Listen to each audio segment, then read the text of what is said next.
We're really excited this afternoon to have our folks from CDOT.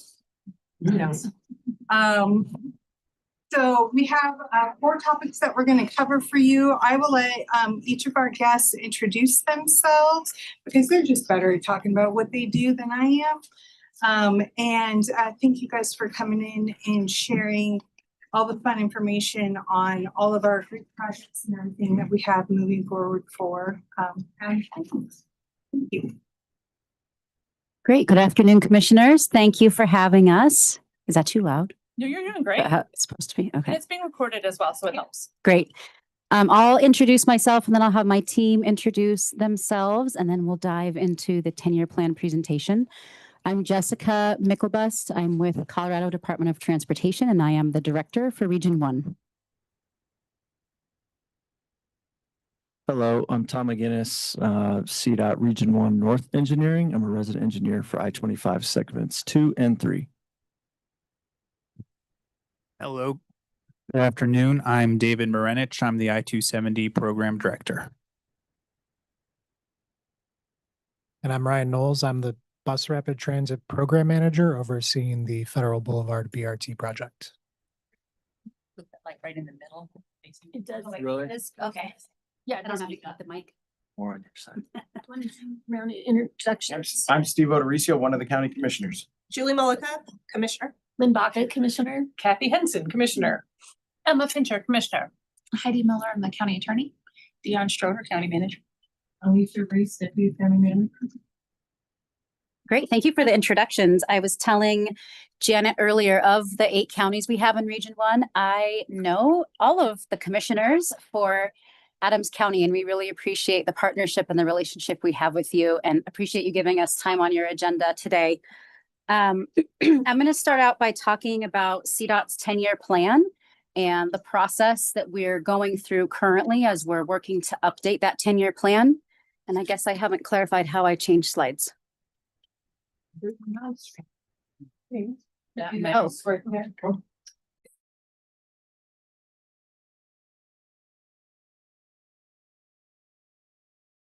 When it's time. Okay. So we are in the process of updating our 10-year plan. And so today I'm going to talk a little bit about the process of how we're updating the 10-year plan briefly. What is the 10-year plan? Our planning totals, and then an outline of anticipated changes that we will see in the next 10-year plan coming out. So the 10-year plan development process, we had our 4P process. Many of you, I think, either participated in or your local municipalities participated in that process. Update to this slide, we have finally met with 8 of our counties. Gilpin was the last one, and we were able to connect with them recently. So as part of those meetings, we had feedback on what's important to the counties, what's important to the local municipalities, presentations on growth, what's changing in your areas, what things should we expect, over the spectrum of the next decade or so. As part of our 10-year plan process, we met with all of our asset managers. If you recall, in the 10-year plan, we have those kind of buckets that projects have to meet criteria for, which were transit, asset management, and safety. So when we met with our asset managers, we're looking at, the bridges, the culverts, the roadway surfaces, walls, tunnels. What is the condition of the assets? What needs do they have as we're looking at moving forward with the 10-year plan? Then we had workshops internally and externally as part of the 10-year plan process, looking at what's the status of projects, how are projects moving forward, how are projects stalled. Region 1 is unique to other CDOT regions in that we heavily rely on our enterprises to fund our projects. So example, Bridge and Tunnel Enterprise, you might hear me use that acronym BTE, and they really support us in terms of not only tunnels like Eisenhower Tunnel, but more important for Adams County would be bridges. So you'll hear from some of our asset managers or asset groups today that will talk about utilization of BTE funds.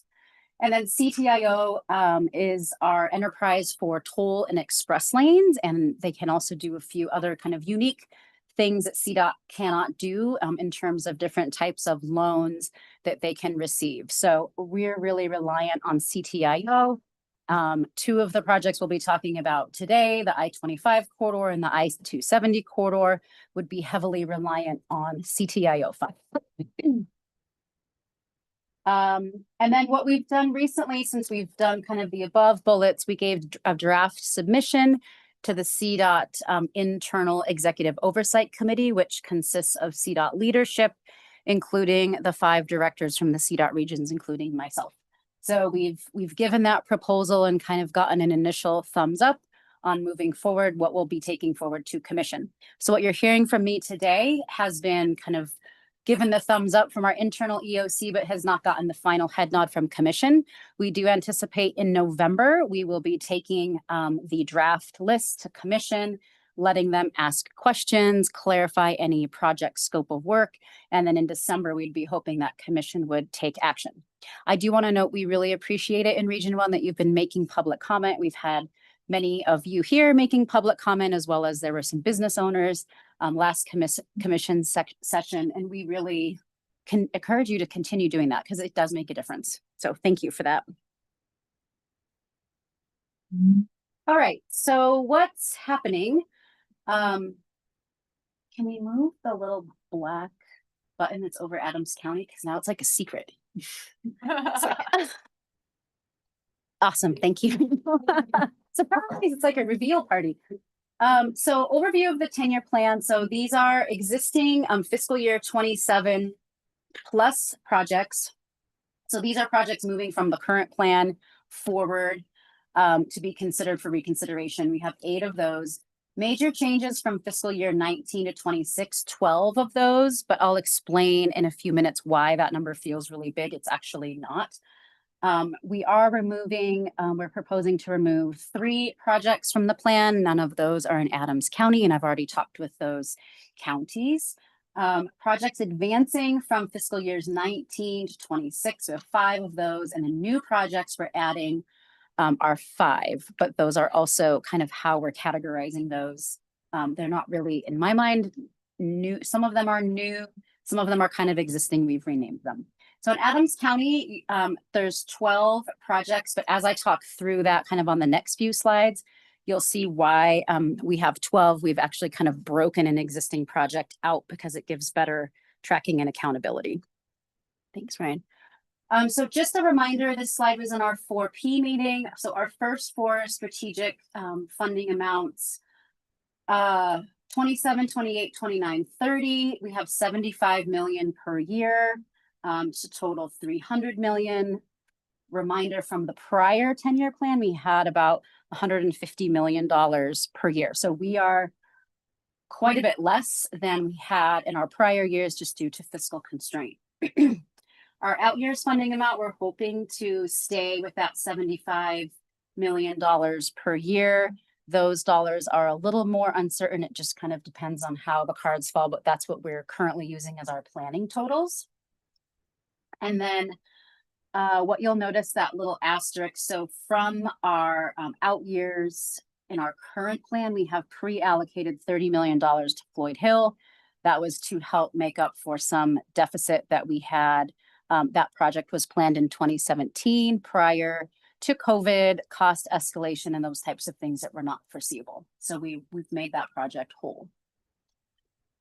All right, so as we're talking about Adams County, one of the key things that we did that you'll see here, and I'll go back to the top line. We broke I-270 out into several line items. Currently on the 10-year plan, it's only listed on one line, and it's I-270 corridor improvements.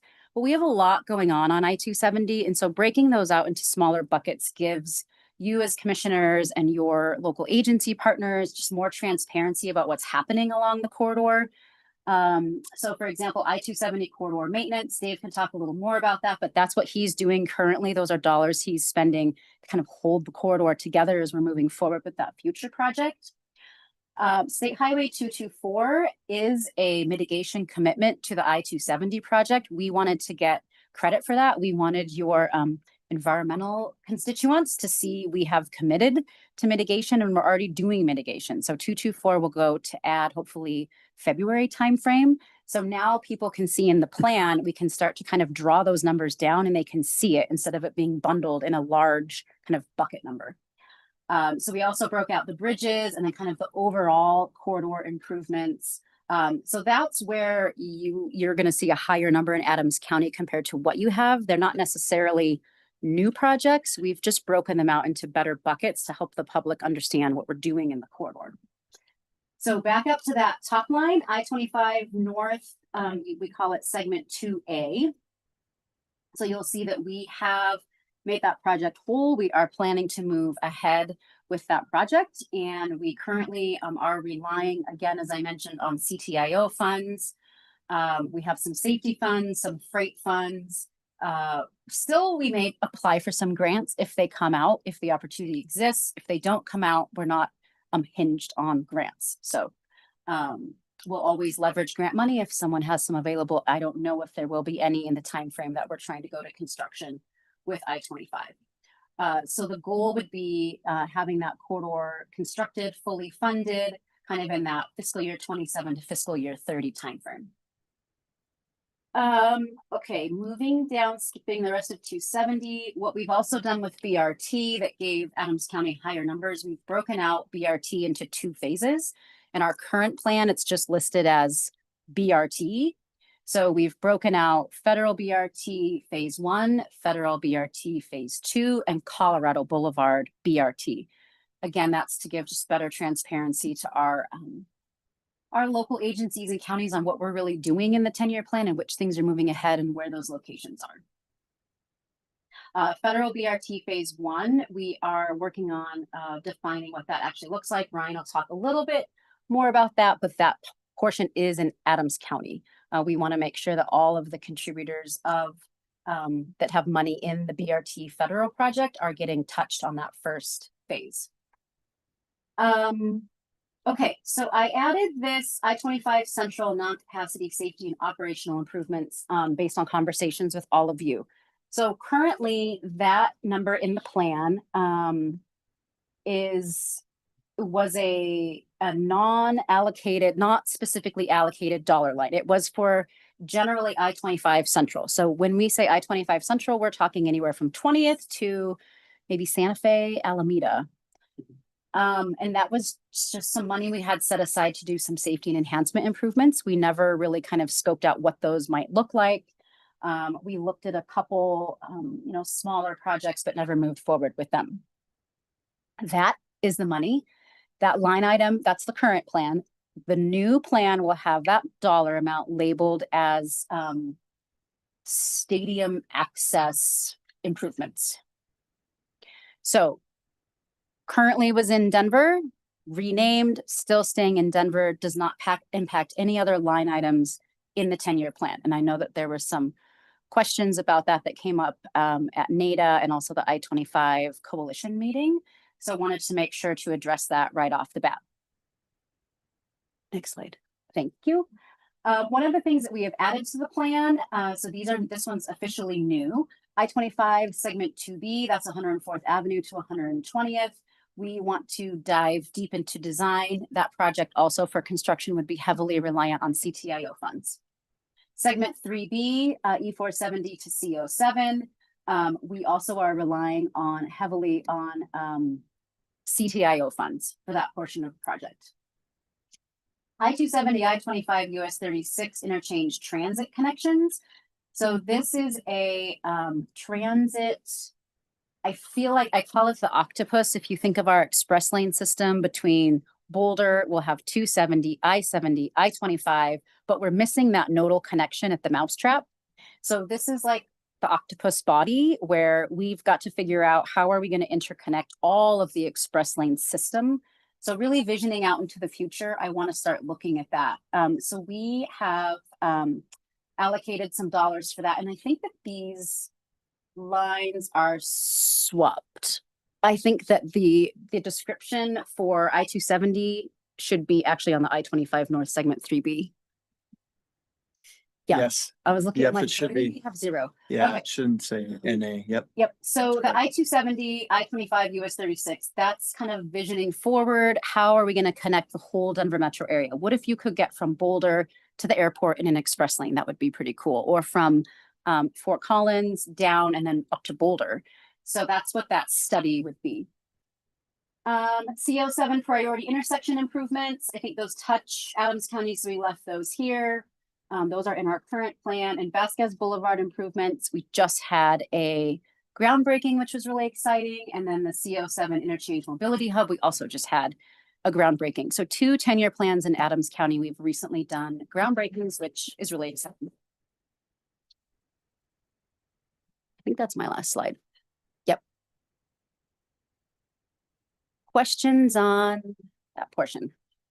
Yeah, quick question. So if we go back a slide to the slide 10, so you mentioned that the I-25 North between US 36 and 104th Mhm. Avenue, that would be fully funded in the 27 fiscal year 30 cycle? Okay, and then for some of these other ones, like when will, like, are each of these fully funded at that point at the 27-30 cycle, or are some of these gonna be fully funded after? Cause just because it's on the 10-year plan doesn't mean it's funded, right? Correct. So the in years, which would be 27 to 30, 31, we would say generally are funded. Those are the dollars on that prior table that we have pretty good confidence that we're going to get, or we have in our possession. The 31 plus projects are less confident. So those projects that are kind of more out years, we were hopeful. Again, several of these are reliant on CTIO funds, which means we need to go to their board. They need to get some different types of loans. It sounds like TIFIA potentially has restructured a little bit. So those in the more out years, we can keep designing, but construction funds would be slightly more uncertain. Okay, and then sorry, am I missing which projects are on the out years So versus? probably the out years of I-25, if you want to go to that next slide, Ryan, which is why some of those probably have zeros because they're not in the early years. Those are the 31 plus. So when the plan is released, we'll have a column that's fiscal years 31 plus with some projects that have allocated dollars Okay, toward those. all right, that's helpful. Thank you. It's not dissimilar to how we might have kind of broke out our CIP to tier 1, 2, 3, right? It's kind of looks very similar as far as the years. Yeah. You know, like what do we have in funded in progress now versus 5 years versus the next 5 after that. Can you go back one slide? No, really, that's just, I learned that many years ago. Just because it's on the 10-year plan does not mean it's funded. So clarifying when it's going to get funded. I would like to see this. Sorry, but- We all learn things all the time, like We do. like when we have to go to planning commission. No kidding. I have a question, though, if I might, Madam Chair. Okay. On this, I'd like to see this slide, what it looks like for some of the other jurisdictions, particularly like Denver and such. You know, I'm gonna ask, I am gonna ask about things like there's a pattern in Adams County, and I've only been involved in Adams County for 25 years, okay? And so by watching that, the pattern has been somewhat consistent at times where as soon as Adams County gets to the front of the line, the powers that be in the state, particularly centered around Denver, Boulder, and some of those, rearrange the line. And so, you know, and we're back to number 2 or 3, which is, hey, you're on the list, but notice a lot of the money is on the right-hand column and not the left and the middle column. And I'm anxious to see how many, yes, we're on the list. That's great. So thank you. And I see a lot more money on the left and middle column than before. So thank you for that too. But I also want to see, like, is Burnham Yard and some of these other Denver things leapfrogging, and they're going to have a lot of money in that left and center column and fewer on the right because of their power centers. And I think it's fair for us to ask that question because I feel the very same now as I did right before they rearranged the line multiple times. CDOT, RTD, all these different things. And so we've done the best we could to try to be more of a partner and try to be, you know, work with the agencies and such, but there's just some things that we'll never be able to do to change the power. imbalance in the state of Colorado. So my question is I would love to like kind of see how many projects that were not on last time's 10-year plan are basically leapfrogging all the priorities of people who've been waiting like us. And you may not have that slide today, of course. Yeah, you guys, well, I probably don't, but the new projects, majority of them are in Adams County. Okay. So the I-25 projects are really the new ones that we have added. My understanding and what we are kind of hard stopping is that CDOT is in for 30 million for improvements for transportation infrastructure surrounding the stadium district, period. So anything beyond 30 million is not responsibility of CDOT. Say that again. So I'm being told that $30 million is what CDOT is in for transportation infrastructure improvements around the stadium, the new proposed stadium district, AKA Burnham Yard. And that's it. That's it. That's it. Does that include the sell or the hit that CDOT would take from the sale of the property? So CTIO, separate enterprise. Totally asking that question. Not CTIO, not CDOT. CTIO is the purchaser kind of the property. They have the loan to purchase Burnham Yard. When they sell Burnham Yard, they'll pay that back. So they're gonna get all their money back. Correct. There's not like a short sell, which becomes a de facto contribution kind of hidden by CTIO. CTIO, I know what, or CDOT. Yeah, so I'm not involved with the actual sale negotiation process, but again, CTIO is an enterprise separate from CDOT. So CTIO contributes to my 10-year plan, but we have a different kind of revenue source that we use for our 10-year plan of strategic funds. But maybe that's a question for CTIO, but since they're not here, they're going to be made whole on that. What I want to make sure is that there's just this general feeling in the metro area that there's a lot of a shell game with the Bronco Stadium, and that there's a lot of projects being proposed in Denver to be paid for by the Denver voters. That there's going to be some other projects proposed at the state level that are paid by the state tax payers that are not always as transparent about what the real intent is, which is to basically fund the Bronco Stadium and then make statements that this is not going to be used with tax funded. Well, it is. I mean, and so that's what I'm trying to figure out. And it sounds like that the high water mark of commitment is 30 million. That doesn't seem bad to me, considering that's still the Central Valley. And if it's got transit, that doesn't seem bad to me. If it goes beyond that, or if there's some other hidden kind of benefits they're getting, then I think we have every right as a metro area to call it out. So thank you for answering that.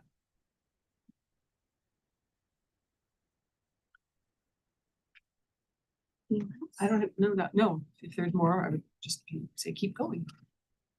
More presentation. Yeah. With 3 more. Yeah. All right, Yeah. let's do it.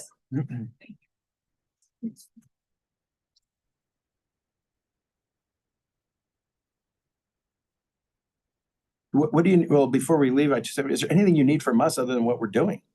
I mean, we're pushing, we're advocating, we're educating, we're trying to. Yeah, I guess, I'm sorry, I guess I do have a question. I mean, kind of picking up, I mean, yeah, we've been sharing, the community's excited. We keep, it's been in the news that, that money is set aside for what people refer to as the crash corridor, which, so on, I'm just not gonna go down that rabbit hole, but just saying, Slides anyway. What's that? That's the next presentation. Oh, but yeah, I mean, then I want to reassure people, but we know we need to keep advocating. So that's our intention, is to continue advocating as a board for these projects. But you're feeling like you're telling us the list is pretty well solidified. The list as proposed that will go to commission shouldn't adjust before it goes to commission. Yeah. Yeah. And I think ways you can help, really, we have 3 upcoming meetings. Each of these projects will talk about public meetings coming up soon. So I think representation from the county is really important, making sure if you can help us push out invitations, making sure we're getting the broadest engagement of your community members is really, really helpful, so that when the decision is made, we can say, like, we tried to engage and cast the net as wide as we could to engage the public. And I think continued advocacy for the projects on the plan in whatever way that makes sense. If it's comments at commission or, whatever that may be is also really helpful. Thank you. All right, we're gonna jump into I-25 segment 2A, and this is our safety and operations improvement project from US 36 to 104th. Project overview slide. A lot of you know this project. There's a nice graphic on the right-hand side. It shows our limits highlighted, on I-25 in orange. And then we have the community study area, our environmental study area as well, in the blue shape all the way around it, and north is to the top. Currently, we're in preliminary design. So we have finished 20% level, and we are working towards 30% level. That'll be later this year in the next late November. We're also continuing our environmental processes as well. And then, of course, once we get through 30%, we switch over into final design, which is our future scope efforts, as well as then eventually right of way, and then construction, obviously following that. But some of our big updates this year on the bottom left, again, we got to 20% in March, completed traffic modeling shortly after that. And then the following month, we completed our safety modeling. And then now we're working towards our public meeting number 2 in 2 weeks. Yes, next slide, please. So just to go over some existing safety data, the graph on the right or left, top left, is very telling of where the crashes are in which direction. So we have total yearly crashes by direction. Blue is northbound, green is southbound. So 2/3 of our crashes occur in the southbound direction and predominantly in the AM peak. And another kind of staggering statistic is, southbound averages 205 days a year with a crash, northbound 119 days. So that's a lot of days. And then just kind of some of the safety and tolling enforcement programs, STEP data indicates drivers are weaving still illegally into the express lane, and southbound has 2x the number of violations than northbound. And it clearly correlates with the crash diagram in the top left. So thank you. So existing challenges for transit, as you know, narrow shoulders, narrow express lanes, buffer. So that complicates lane changing. Anytime there's a bus breakdown, things like that. Buses traveling in the express lanes currently need to weave across 4 lanes of traffic. Whether you're coming southbound from Wagon Road, getting into the express lane and getting back out, or going northbound in the express lane and then weaving your way over to the Thornton Park and Ride slip ramps. Major issues there. And then again, similar to freight in the northbound direction, we have 4% uphill. And, merging into high-speed traffic is difficult for freight as well as buses. And then kind of the big one at the bottom there, Thornton Park and Ride utilization has dropped below 10% since, 2020. So we've done a lot of studying of this corridor, and we've landed on our preferred alternative. We're calling it the build option 2. And a lot of this is, you've seen, bringing the corridor to standard. So we got wider shoulders, wider express lanes, buffer. And then in the northbound direction, we're proposing climbing lane with auxiliary lanes to help, traffic merge onto I-25 and exit I-25 at interchanges. And in the southbound direction, a 4th general purpose lane, so capacity widening in southbound from 104th all the way to essentially US 36 or 84th, and then auxiliary lanes in between the interchanges as well. So safety improvements, the graph on the left, the bar chart, goes through expected I-25 expected crash rates. So there's the bars, that's the crash rate. So crashes per million vehicles miles. And then the line graph above that is the expected crashes. So existing, we have 1.86 crash rate. And we have 490 crashes. Going to the next one over, the no action, 2050 no action.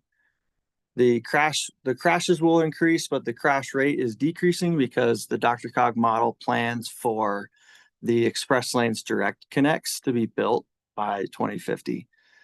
But with our preferred alternative in 2050, you can see that the expected crashes will be going down and the crash rate goes down. And we're seeing crash rate decreasing about 46%. And that doesn't include in the calculation upgraded warning signage, ramp terminal upgrades, guardrail improvements. So it's a big number. Transit improvements. So starting with the safety, the current problematic slip ramps, we're removing those. So no direct access to Thornton Park and Ride with this proposal. Wider express lanes buffer we talked about, and wider shoulders for bus breakdowns. Operational improvements for the corridor, so decreased congestion, reducing bus delays, improving trip reliability, improves rider experience, and increased efficiency, so higher speeds during peak. Go ahead. Can you describe to me, so if you remove the slip ramps, how will the park and ride be accessed? Or is there not going to be bus service there? What we've heard from RTD is that there is going to still be a bus service there. They're going to have to get off on I-25, probably at 84th. Their choices are 84. Yeah. And they're working on a whole like reconfiguring the 120X because that currently goes from downtown and all the way up to Wagon Road at 120th. So not 100% sure what RTD, how they're gonna reconfigure it, but what they've told us is that they're not going to cancel any specific service. It might be a new line that pops up, or a 120X might be just dedicated directly from the Thornton Park and Ride on the east side. So, but they're gonna have to circulate off network, off system, highway system. Okay, so but this is part of your plan, is to remove those slip ramps. Yeah. Okay. Mhm. And then also I just wanted to flag on the meeting on the 22nd, and because we're all aware of that, I know, because I live in South Thornton, so and I know some of my neighbors are very well aware of that meeting on the 22nd. We actually, as a board, are committed to a quarterly AdCog dinner that night, although we do have staff set, and I may, because I used to represent this area of Thornton anyway when I was on council, so I may come to the meeting briefly, and then, so we'll see. But I just wanted to flag that for you, that we're stretched as a board already that night with other commitments. But we're aware of that meeting, and I am, really want to make sure that we that the county has a presence there to be part of that conversation. Okay. Yeah. No, great. Next slide. So getting into the traffic operations, the graphs a little bit, and our traffic modeling. So this is a graph of AM peak period, which is southbound. So this is from 104th to 58th, which is essentially our traffic modeling limits. We have travel time on the y-axis, and then morning times on the x-axis. So 2024 existing conditions is kind of the bolder line. It's blue. Kind of shows that congestion begins around 6 a.m. and then tapers off closer to 7:45, 8 a.m. The no action is shown in orange, and that essentially starts congestion a little bit sooner than 6 a.m. and then doesn't really recover until after 9:45 a.m. So if we do nothing. And then we did narrow it down to build options 1, 2, and 3. But we went through a selection matrix, and there are some pros and cons, and we wanted to minimize community impacts. So that's how we got to our what's shown with the star. Our build 2 is our preferred.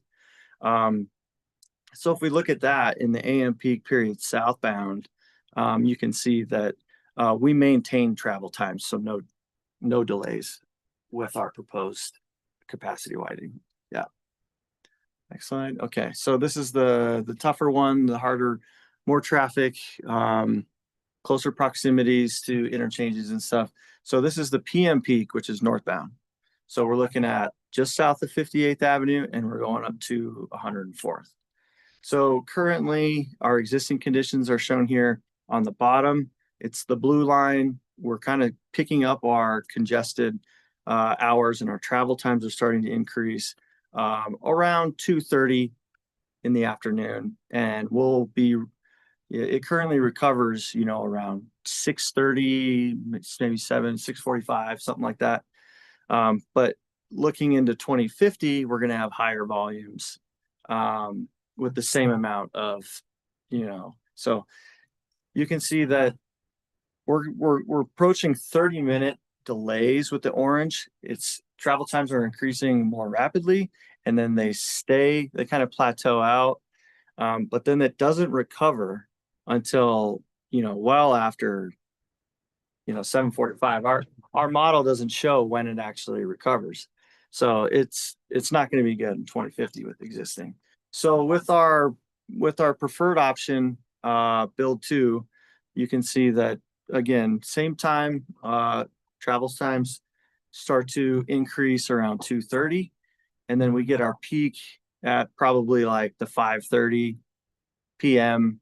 And then you can see that we actually recover and get the travel times back to free flow essentially, at around 7 p.m. Okay, so speeds. So just another look at this traffic operations. So this is the AM peak hour. So we got I-20, we got it all kind of turned. So we got north on the far right, we got south I-70 on the far left. But if you look at southbound, so no action in year 2050, we're going to start seeing some slow speeds around 88th Avenue, Thornton Parkway. With our build 2, our preferred option, you can see that we're maintaining 40 to 45 miles per hour in the AM peak. And then if you, on the bottom 2 horizontal speed graphs, the no action going northbound in the morning, we'll actually start to see some congestion in year 2050 and some slowing around 36 all the way up to 84th. But our build 2 preferred alternative, with all the widening we're doing, we're trying to handle PM, but it handles AM really quite nicely. So speeds will be maintained all the way through the corridor during the AM peak. All right, now the tough one, the PM peak. So yeah, if we start at the top in the PM, if you're in the PM going downtown, there's no issue today, really. It gets slightly improved in the future because we have some widening. But going north or out of downtown, you can see that this is the big struggle. The no action, you're going to see bumper to bumper extending well south of 58th Avenue all the way to I-70. Our model doesn't go that far, but that's what's going to happen. And then we're going to degrade another system if we do nothing. Looking at our preferred alternative, you can see that we're containing the congestion, at least within our limits, and it's not spilling back into other systems further south. But we do have, again, the challenge, and you saw it on the other graph, the travel times increasing, even with the climbing lane, the auxiliary lanes, all that, so it still performs the best, our best option in northbound. So this is just a slide on freight. It's one of the big things that we look at. Just on the data in the top left, in 2024, we've got 10% heavy trucks and about 200,000 average annual daily traffic, AADT. And we do over 10,000 permit loads annually on average. In year 2050, we don't see that percent heavy trucks changing, but our ADT is going up, 286,000 vehicles per day. So our preferred alternative, build 2, decreases travel times in the 2050 peak hours compared to no action. Decreases for the PM peak northbound about 11 minutes of savings. AM peak southbound, about 5 minutes of decreased travel times. And then build 2 has better peak congestion recovery duration than the no action. So the 2050 no action in the northbound direction, we're looking at 7+ hours before recovery. Southbound 5+ hours. Preferred alternative, build 2, northbound, again, that's our challenging direction, 5 hours. And then you saw the speeds going southbound were maintained. So we have zero recovery needed, essentially.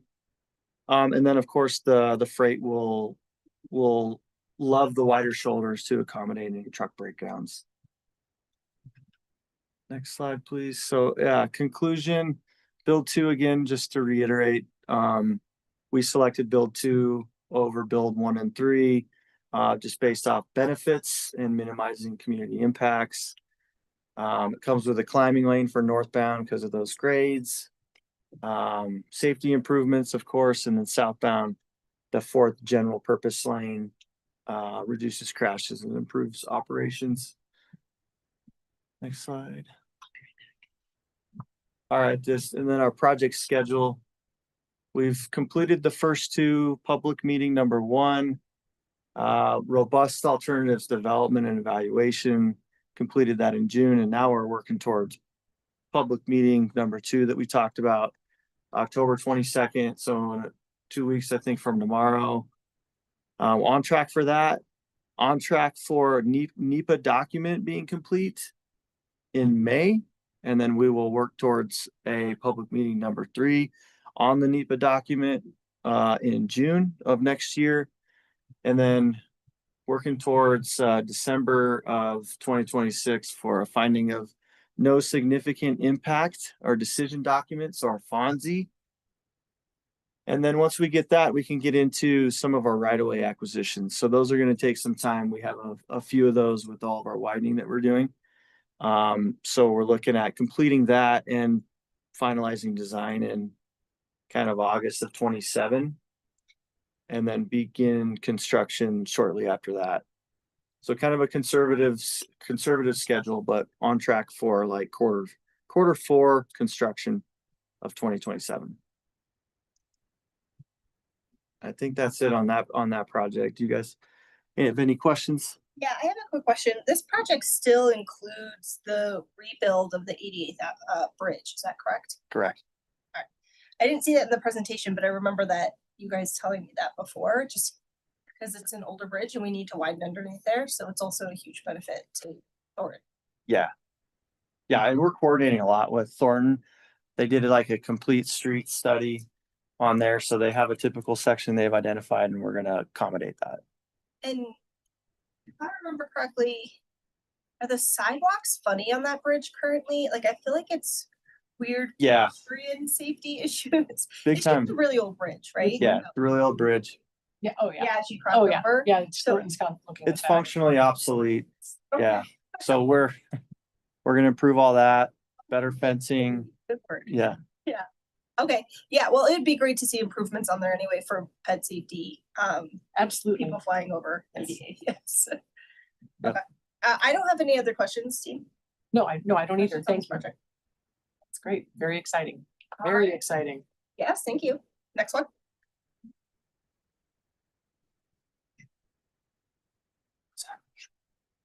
Oh, All right, so I'm going to talk about I-270.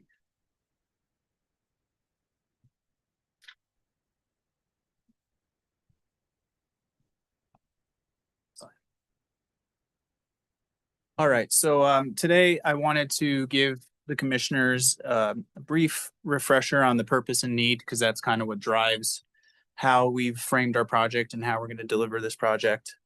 I'm going to go over the alternatives that we've evaluated, go a little bit over the project phasing and the schedule, and then really wanted to spend a lot of the time talking about the community outreach that we've done and how it's fed into the 3 elements that are being built into this project through community engagement. So that's going to be the project design elements, environmental impact mitigation strategies, and then the state-funded community enhancements. And then I'm going to leave some time for questions at the end. So the purpose and need, first of all, the purpose is to implement transportation solutions that modernize the I-270 corridor to accommodate existing and forecasted transportation demands. These improvements are needed due to traveler safety. I think I've talked a lot about this with the commissioners. Substandard shoulder widths, substandard acceleration distances onto the highway from Vasquez, not adequate, inadequate turnarounds for emergency responders, having infrastructure that's nearly 65 years old. So bridges that are 65 years old have a bit of a safety impact to them. As you can see on that picture on the right, having to repair a bridge like that in the middle of the day is not the safest thing in the world. And then we move into travel time and reliability. So not only is I-270 congested significantly throughout the day, it's one of the most congested highways in the state. There's also a lack of reliability, which plays into the reason why there's not a high transit usage on the corridor. If there's an accident with those narrow shoulders and the fact that it's already congested, you're talking about sometimes 30 to 45 minutes just to get from one end to the other, which is only 6.5 miles. So not knowing what the highway is going to look like on a day-to-day basis, not having a reliable way to get from point A to point B along I-270 is a need that we need to fix. And then transit on the corridor. Flatiron Flyer 5 runs on the corridor. I should say it ran on the corridor because they recently rerouted I-270 westbound to take the much longer route down I-70 and up I-25. The eastbound Flatiron Flyer 5 still uses I-270, but it's only 2 or 3 times a day. And the idea with our preferred alternative evaluation is to get a design that would accommodate transit so that those services are more reliable and service times are met. And then with the highway being built in the 1960s, I don't think bike and pedestrian connectivity was at the top of everyone's mind. All you'd have to do is go out to Vasquez Interchange and see people walking across the loop ramps or walking on dirt trails, or go down 56th Avenue and try to cross underneath the highway and have narrow 2-foot shoulders with piers right in the middle. And also long gaps of highway that don't have any underpasses or overpasses between Vasquez and Quebec. And then last, obviously freight operations, just like Tom's project, is a big consideration. We're at about the same percentage of freight vehicles on our corridor. Depending on where you're at, it's 10 to 15% of the daily traffic is freight. And we get about 100,000 vehicles per day using I-270. So that's 10,000 to 15,000 vehicles per day, freight vehicles per day. So as we attempt to meet these needs, we also have a very key goal to minimize environmental and community impacts from the project. So a reminder of the alternatives that we looked at in detail. The ones that are circled green are the 2 that are currently being evaluated within our DEIS. The DEIS is on track to be published in November. So we actually are, I'm in the process of scheduling signing days for Jessica and our chief engineer. So very excited about that. That preferred alternative will be published within the DEIS.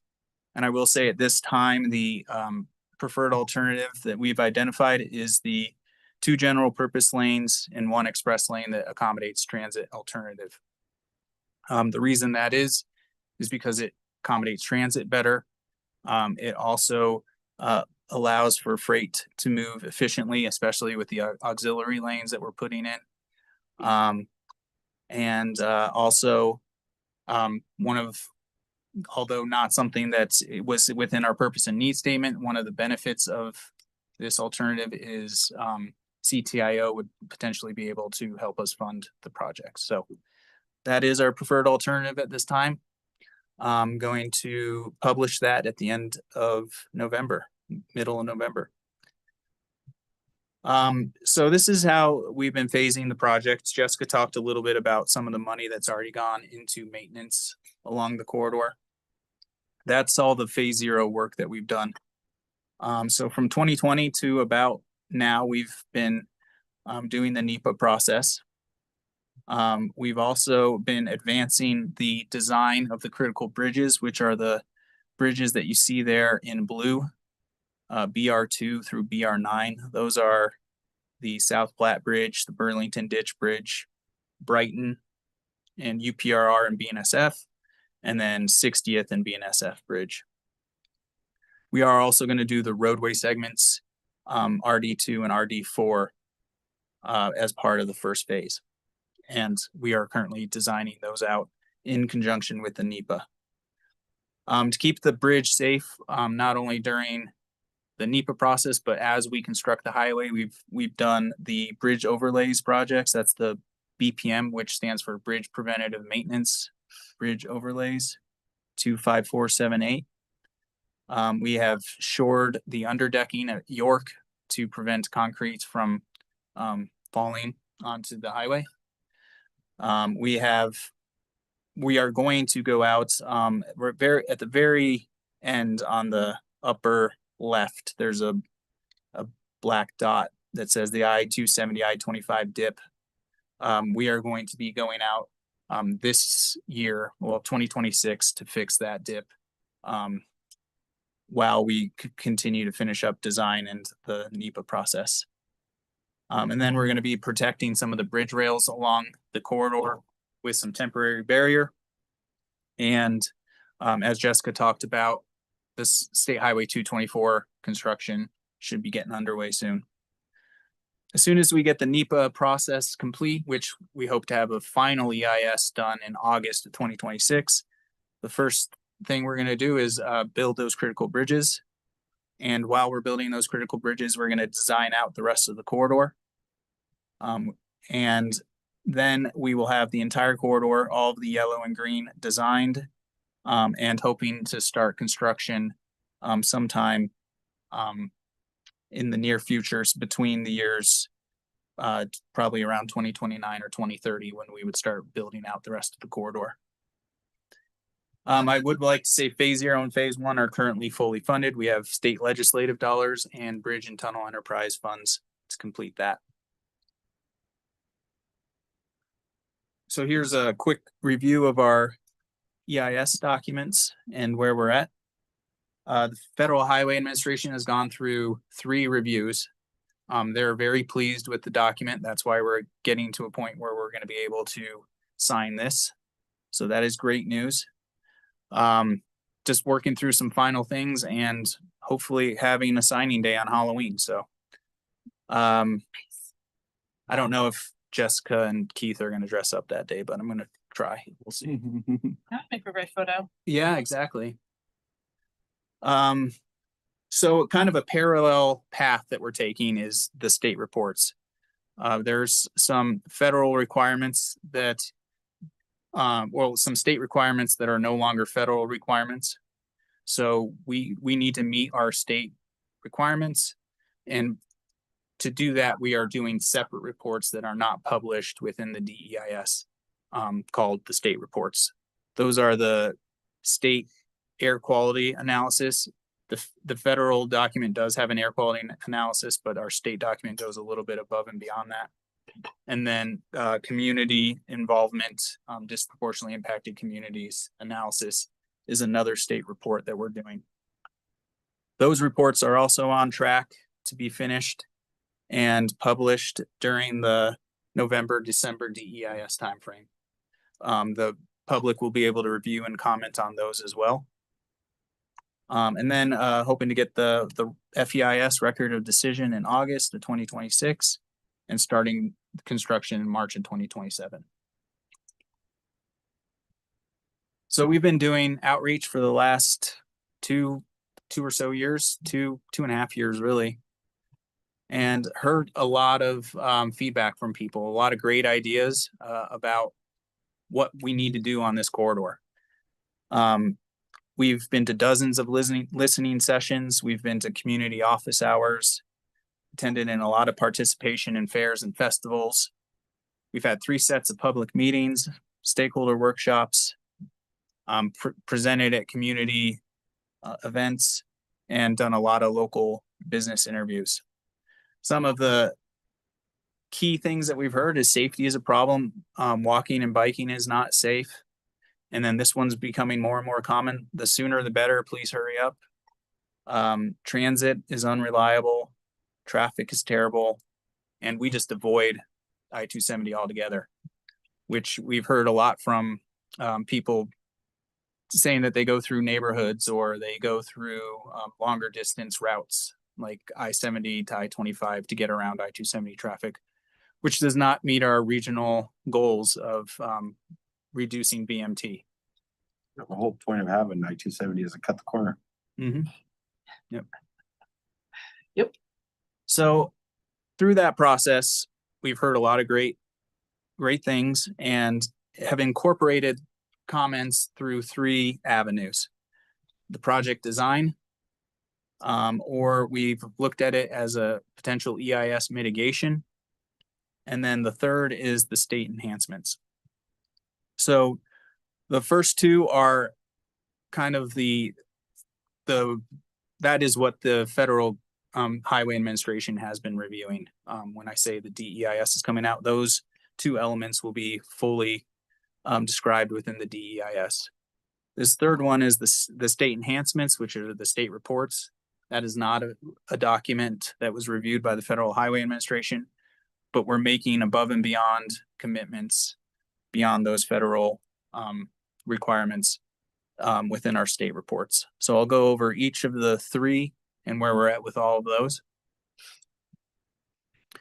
Spent a lot of time talking about the design elements with the commissioners.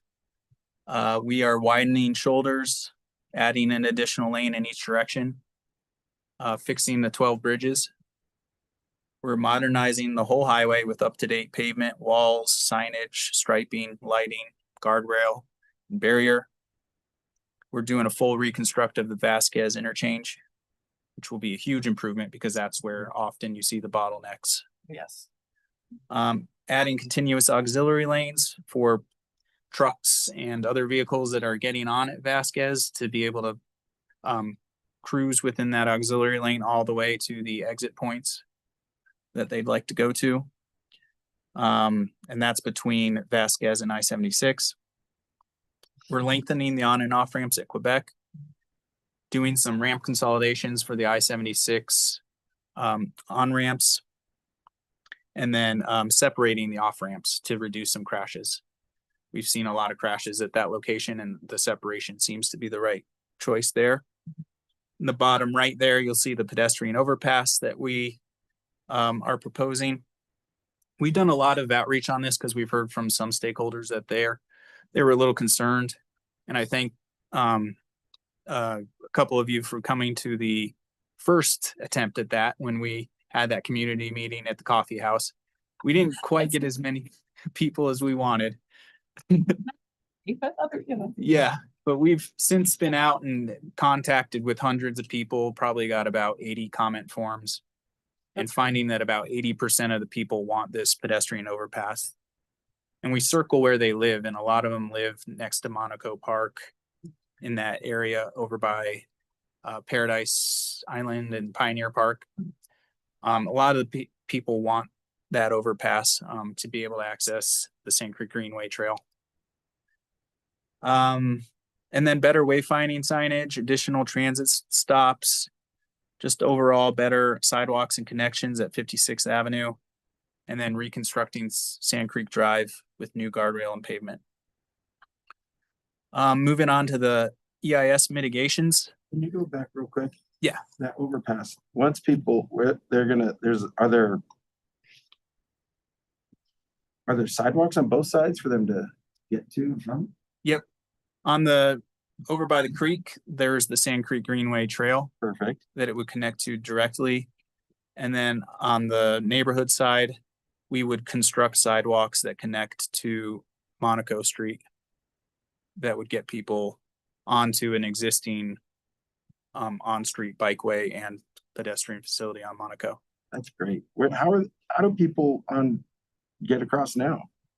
Well, we've actually talked to a lot of, If you don't wanna know. we talked to emergency responders, and at night, people, they say at least once or twice a month, they have calls of people crossing the highway. Well, the call is because that person didn't succeed. Well, That means that a lot of people are crossing. Concern Yeah. of like, hey, I think they're making it. I don't. They're ma- think they are it's making still it. not Fatal, yeah. Oh, really? Well, fortunately, they're making it, but then they train to keep doing the behavior. So this hopefully eliminates bad behavior. harm's way, like, Yeah. Thank you, guys. wow. Scary. Yeah, very much. Totally. Very scary. oh, and I'll go back up. I didn't explain the picture on the upper right. Adams County is doing a great job getting their York Street project underway and the sidewalk additions. We are going to be widening the York Street Bridge to accommodate the future York Street project that Adams County has. And also talking with the Cultural Arts Department about potential aesthetic improvements to that bridge as well. So already starting that process, which has been fun. Thank you. Nice and one thing. Yes. We just met with Commerce City Council folks Friday, late in the afternoon. And to assist with addressing some of the homeless challenges we currently have under your structures along I-270, those will all be built with walls and slopes to prevent people living kind of on the benches of the structures. So Nice. They go in, they tuck in underneath, they walk up and tuck underneath. yeah, harder to scale a wall. Cool. Well, some will, yeah. And then moving into the federal, still in the DEIS realm, the proposed mitigations. So we looked at the impact of the proposed alternative, the preliminary preferred alternative, and came up with about 140 mitigations that we're going to commit to. A lot of these are standard mitigations that CDOT does project wide. So nothing really crazy to talk about here, except for some of the things that I have bulleted. So we're going to keep 2 lanes open in each direction during peak hours at all times. We're going to have proactive stakeholder outreach informing of construction impacts and trails impacts.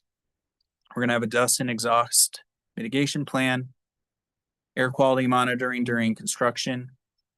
And then where warranted, we're going to have noise walls put in place. There's currently one location where you have a warranted noise wall per the federal requirements, and that's over by the South Rose Hill neighborhood. We're going to be obtaining wildlife certifications, wetland mitigation or wetland bank credits, stormwater management. We're installing water quality ponds throughout the corridor. And then some floodplain requirements that will follow, and being on the landfill, a very robust materials management plan that would require excavated materials to be safely disposed of. And then talking about York Street Bridge aesthetic guidelines plan with stakeholder input.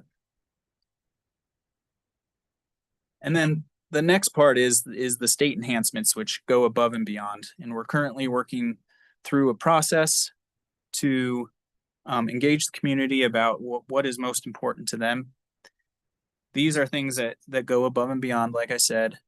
On the bottom right there, you can see an example of community art. Community art may not be a typical aesthetic element that we incorporate into a project, but we've heard a lot from the community that community art is important. So that's something that we'll be looking into. Some other things that we've looked at is workforce development programs, looking at some opportunities to partner with local agencies and local groups to install vegetation in the area. And one thing that we want to do, similar to what we did at 60th Avenue. 60th Avenue goes underneath those timber bridges. It's been a problem for connecting Adams Heights to Central Commerce City for years and years. We partnered with Commerce City, got a $1.6 million grant. So our funds went towards growing the money. So what we want to do here is be able to grow these funds that we commit into bigger dollar values by pursuing grants and partnering with the locals and local communities and local agencies to deliver things like you're seeing here: enhanced air quality monitoring, vegetation, truck parking. We've already partnered with Northeast Transportation Connections for transportation demand management services. And then working with local groups on what projects are important to them. So working with Commerce City EPAC and the unincorporated Adams County, the Welby area, to understand what projects are important to them and see how we can fit in and help support things like that. So those are the state commitments that we're moving towards. And then moving on to questions. And here's a picture of what the preferred alternative will look like with some of the kind of key features of the alternative. Can you please describe where the auxiliary lanes are going to be? Yeah, so number 1, Vasquez right there. That's where it would start. And it would go up to basically number 2. Okay, for Yeah. access to 76? Yep. Specifically? Yep. And that's in addition to the 2 general lanes and the managed lane? Yes. That's okay. That's what I think I got a little confused at some of our initial conversations, how many lanes we were actually talking about in that particular stretch. And that's the only place the auxiliary lanes are going to be, between Vasquez and 76. Correct. Thank you. I just want to be able to I want to make sure that I'm understanding when I'm talking with folks in the community. I just had a quick question, and I don't know if you have the answer to this, but I'm sure somebody has been looking at this. Do we have an idea of what the economic impact of the current status of 270 is to the region? We heard in public comment, right, at the last CDOT transportation meeting, and I think this is like 2 months in a row now, maybe 3, I don't remember. But like business owners coming to testify before the commission to talk about how difficult this route is for them and how it's impacting, right, their work. I believe it. I definitely believe it. I was just curious, have you guys looked at anything like that, or has any group kind of looked at the economic impact of current status of 270? And specifically the congestion. Yeah. Yeah. We've looked at the economic impact of what like an emergency closure causes. Oh, okay. I don't have the numbers off the top of my head, but it's pretty significant. Yeah. We've also looked at what a common detour route would be for some of those trucking businesses, trucking facilities in the area. And it's a lot longer of a route. Yeah. So I don't know if we've done all right, this is how many times they're taking it per day, and then this is how much extra gas they're paying. We haven't done that yet, but I think it might be a valuable exercise to consider. But we haven't done it yet. It'd be interesting just to kind of understand, because this little, what'd you say, 6.5 miles Mhm. is a very important connector, especially for our commercial businesses.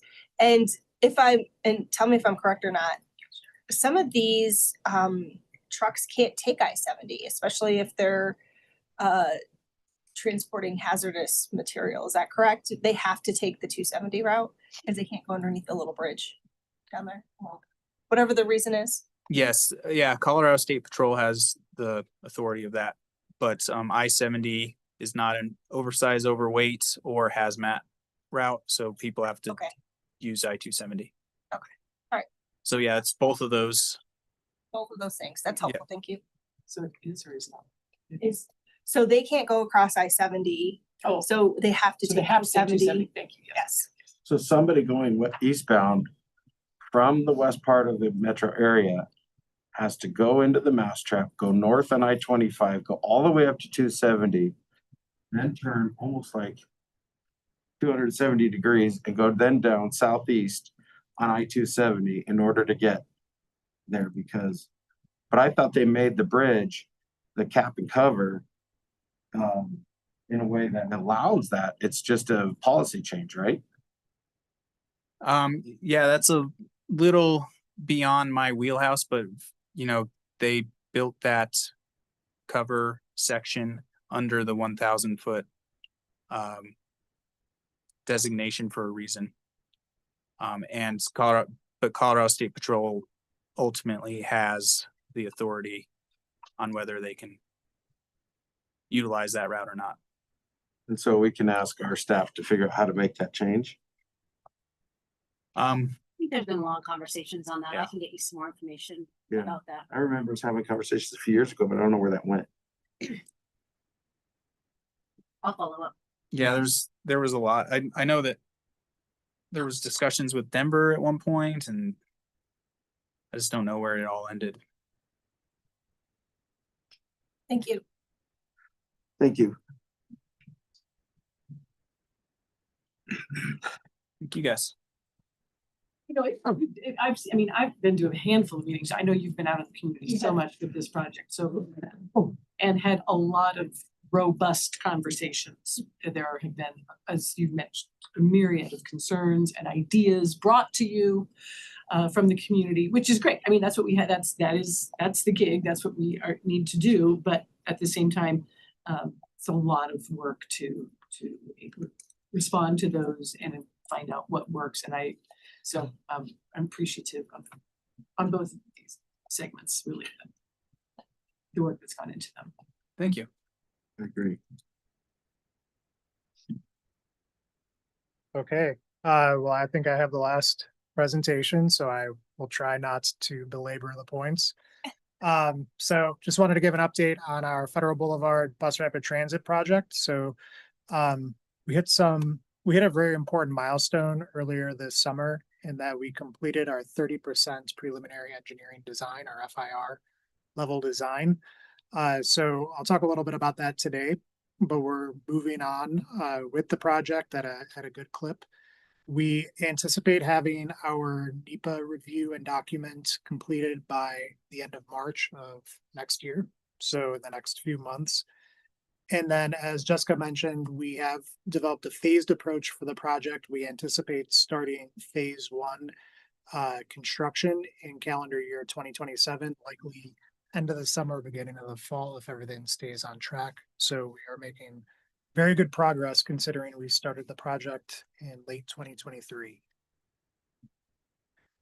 So just an overview of what the BRT project will do in regard to the provision of transit service. So on the left, you can see the existing transit service through Adams County. The bus route is primarily the number 31, which north of Westminster Station only goes every once an hour, north to Front Range Community College.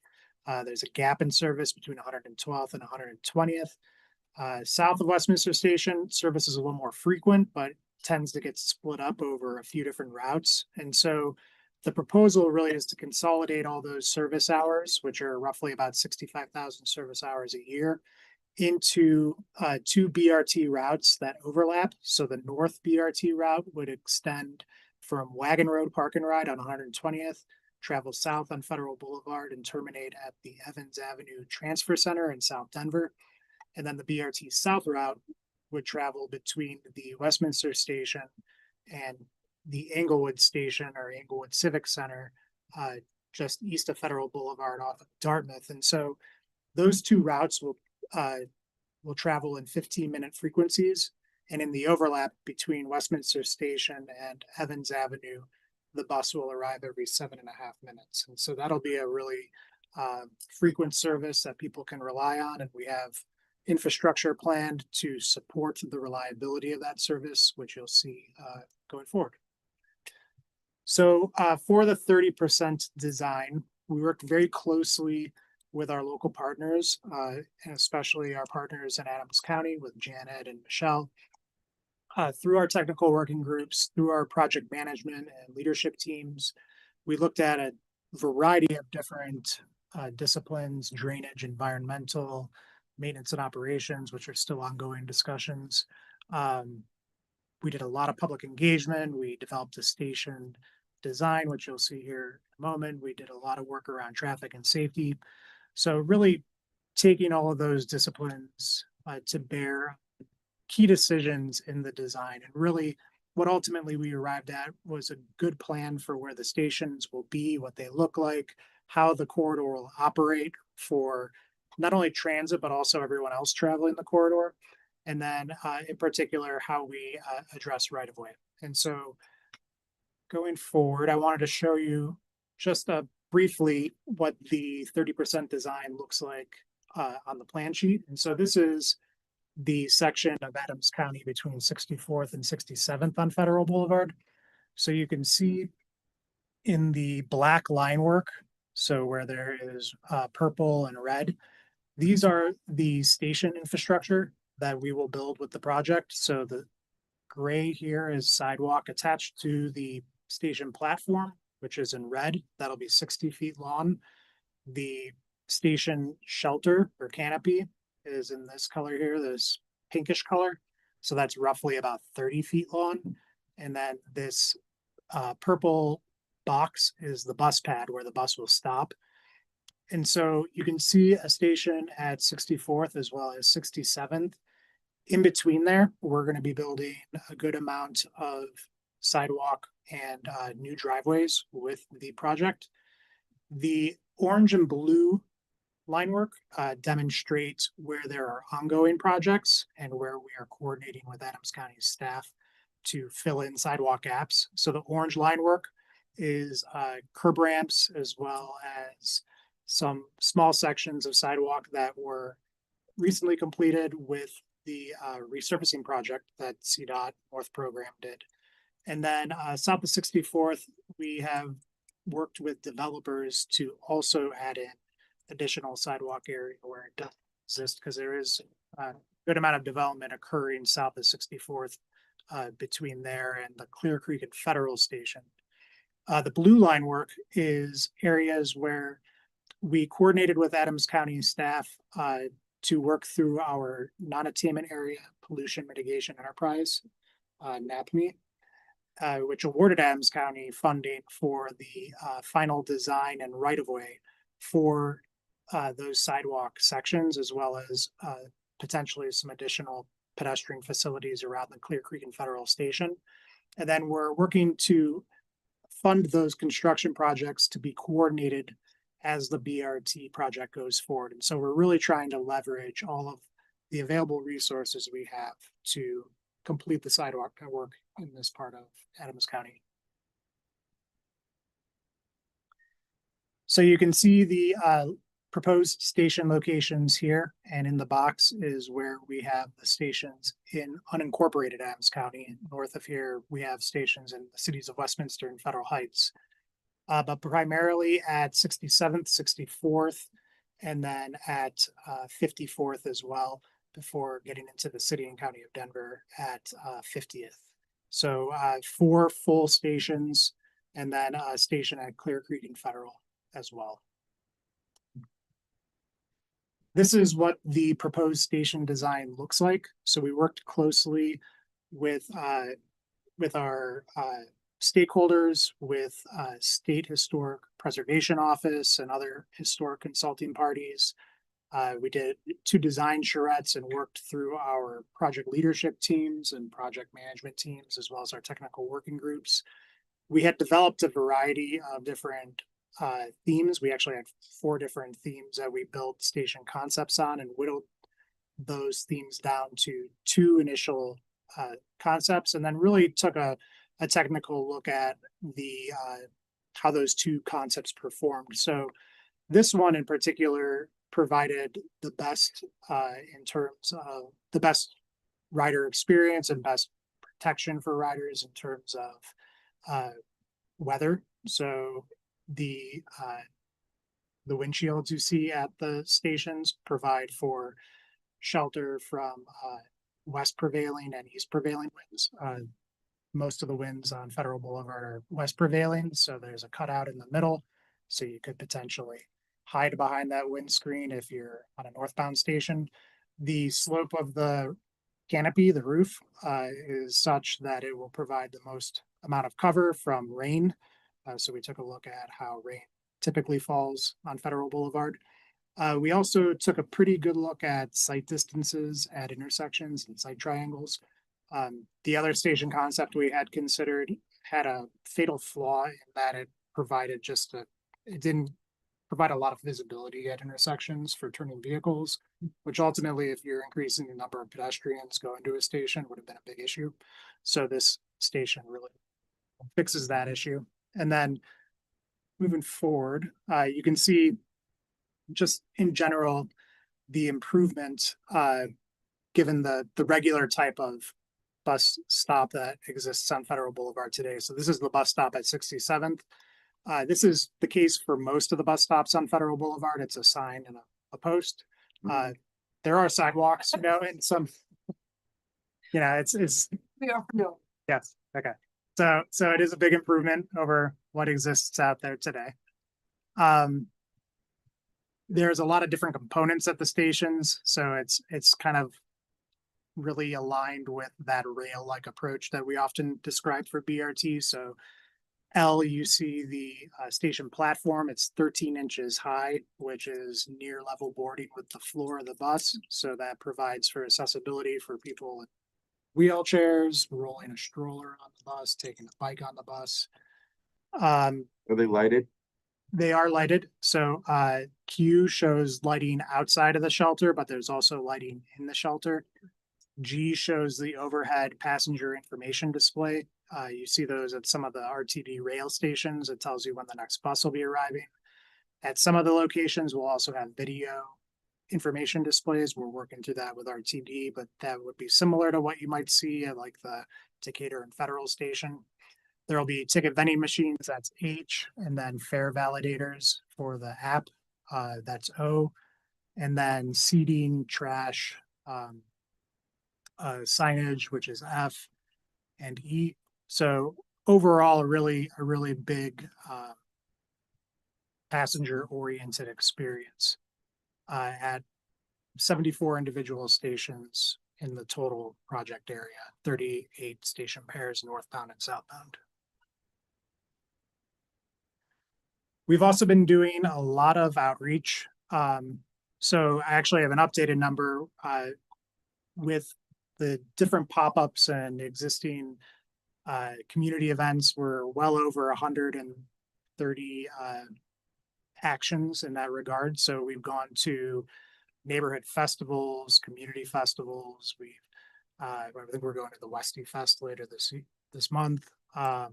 We've also done a lot of pop-ups at libraries, recreation centers. We've been to a few grocery stores. We've also been to all the RTD stations along the corridor, all the rail stations and the park and rides. We had 3 open houses last May 2024. So 2 Mays ago, actually. But we have some more coming up, which I'll talk about in a minute. We've also been doing a lot of e-newsletters and e-news blasts. And then we finally have been trying to increase our amount of Spanish language and Vietnamese language outreach. So to that end, we've been on Spanish language radio a few times.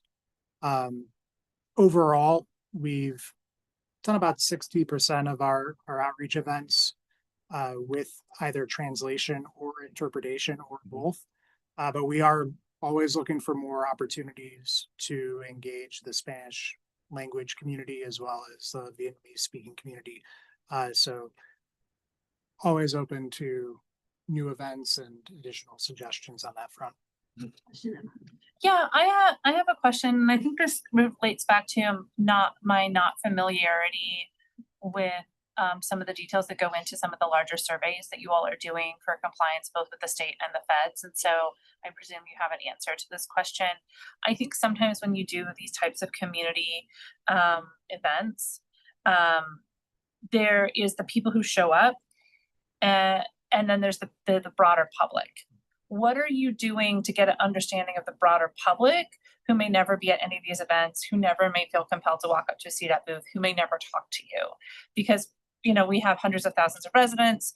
you've, you know, been to 152 outreach event, like, but like, do you see what I'm saying? Like, you are talking to people who are interested and talking like to you, like, so how do we understand the broader perspective and how is that part of some of your other state and federal work? So I can speak to the Federal Boulevard piece, and then Jessica, if you want to talk about maybe the other state and federal work. But so in regard to Federal Boulevard, that is a good question. I mean, I think that's a challenge that we've been faced with because we do tend to hear from interested parties and certainly those that tend to have a take on what they want the project to look like. What we have tried to do is in advance of the open houses, we do a mass mailing to all the properties within a certain area of the corridor to let people know that we are doing outreach. We include on our webpage information about the project that will be at the open houses. For these upcoming open houses that I'll talk about in a moment, what we've been developing is a set of videos so that you can essentially get the same information online that you would if you were at the open house, and those will be available in Spanish and Vietnamese as well. So that's certainly one approach. I think we've been trying to engage media outlets to make sure there's just broader knowledge of what we're doing on Federal Boulevard so that we can cast a wider net and get more perspectives on the project. Would you want to weigh in? Yeah, so we are finding that mailed postcards are still more effective than e-blast, because if I get something in the mail, it's like, ooh, fun, but an email, you just have, you know, get so many every day, kind of forget about them. The wrong email address that people know. but I agree. Yeah. Those cards are still. We email thousands of postcards. I forget on the last 270 project, the last public meeting, what was it like? 40. In English, Spanish, you guys do 48,000 postcards, 48,000 English, Spanish. English, Spanish. Nice. That's huge. And I know Federal Boulevard had thousands of postcards. The other thing that we do particularly rely on for projects, and I've been hearing from the I-25 council people. So some individuals, like you mentioned, aren't comfortable coming to a public meeting. They don't really want to walk into a government building, but they are talking to their council people. So the more you are hearing and you can share with us, the more council members can hear and share with us. We rely on that information as well. Thornton has mailed us a letter based on some community input on some things they'd like to see with the I-25 project.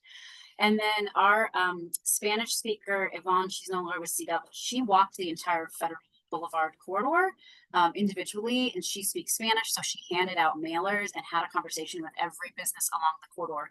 It's really labor intensive, but we find it to be really meaningful and impactful. So we will continue to do activities like that so that Ryan probably won't be the face of the project for a lot of the business owners. Hopefully it's a face they can relate with.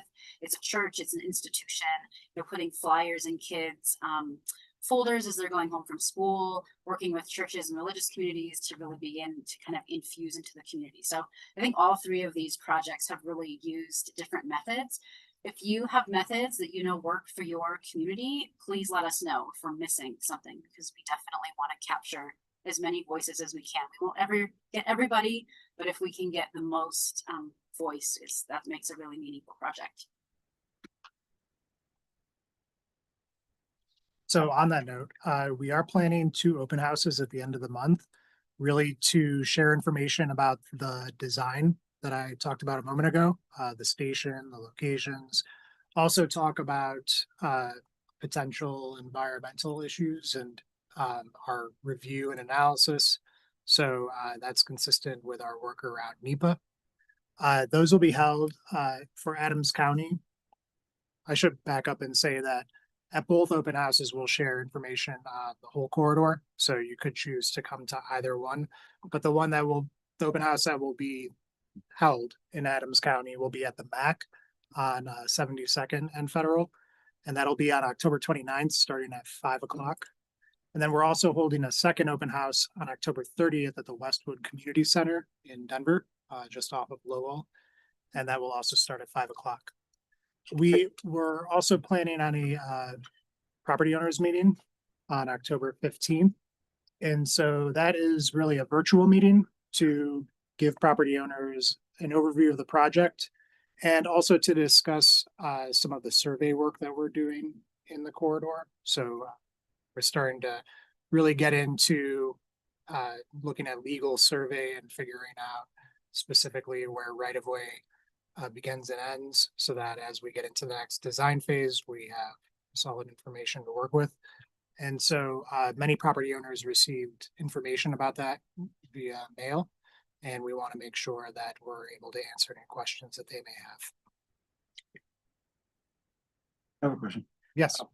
You guys laid out a very good outreach approach, you know, including the knocking on doors, sending out mail. Do you have is there like a program or a methodology or a plan that you create, that you follow, a checklist? Mhm. Would you be willing to share that with us? Sure. We have a engagement plan as well as a communications plan that we update as the project progresses. And so I can share a version of that. Yeah, that would be great. And then if you have any sort of like even generic stuff that you referred to that kind of feeds that transactional or project level, that would be great. We're going through these discussions on our side too, and I really appreciate the outreach that you guys do and how you're doing it and how you're tracking it. So that I'd be curious to see it. I'm sure the whole team would. So thank you.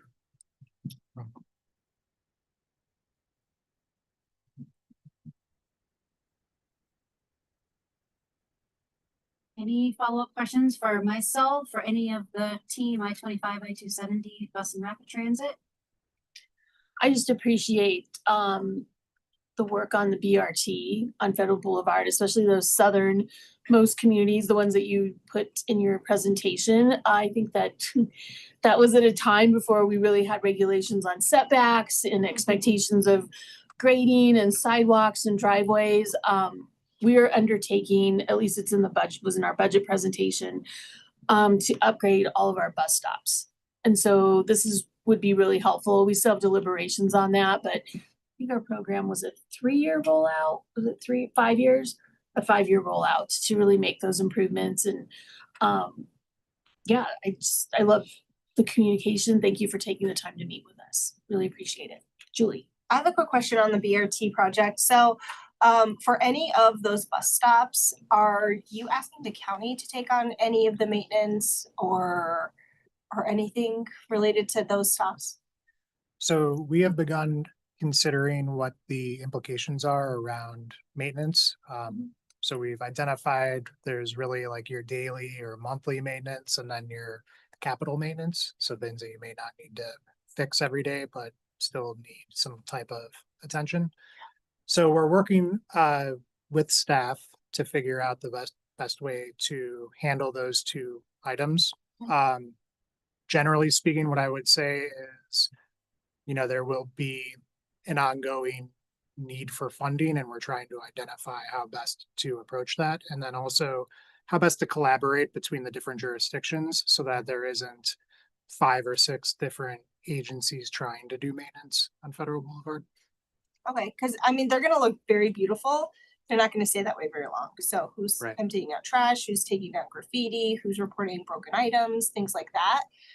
It's gonna be really important that, we're able to keep that. And if there is gonna be a financial ask for any of the jurisdictions, obviously, we're gonna need to know that sooner rather than later, because that could have some serious budget implications and things like that we need to consider. Yeah, we're evaluating everything. So that is an option. Can we ask the local communities, how is it being maintained now? How is, RTD currently runs the routes now. RTD's not maintaining those stuff. So how does that work currently? Is that a model that's working?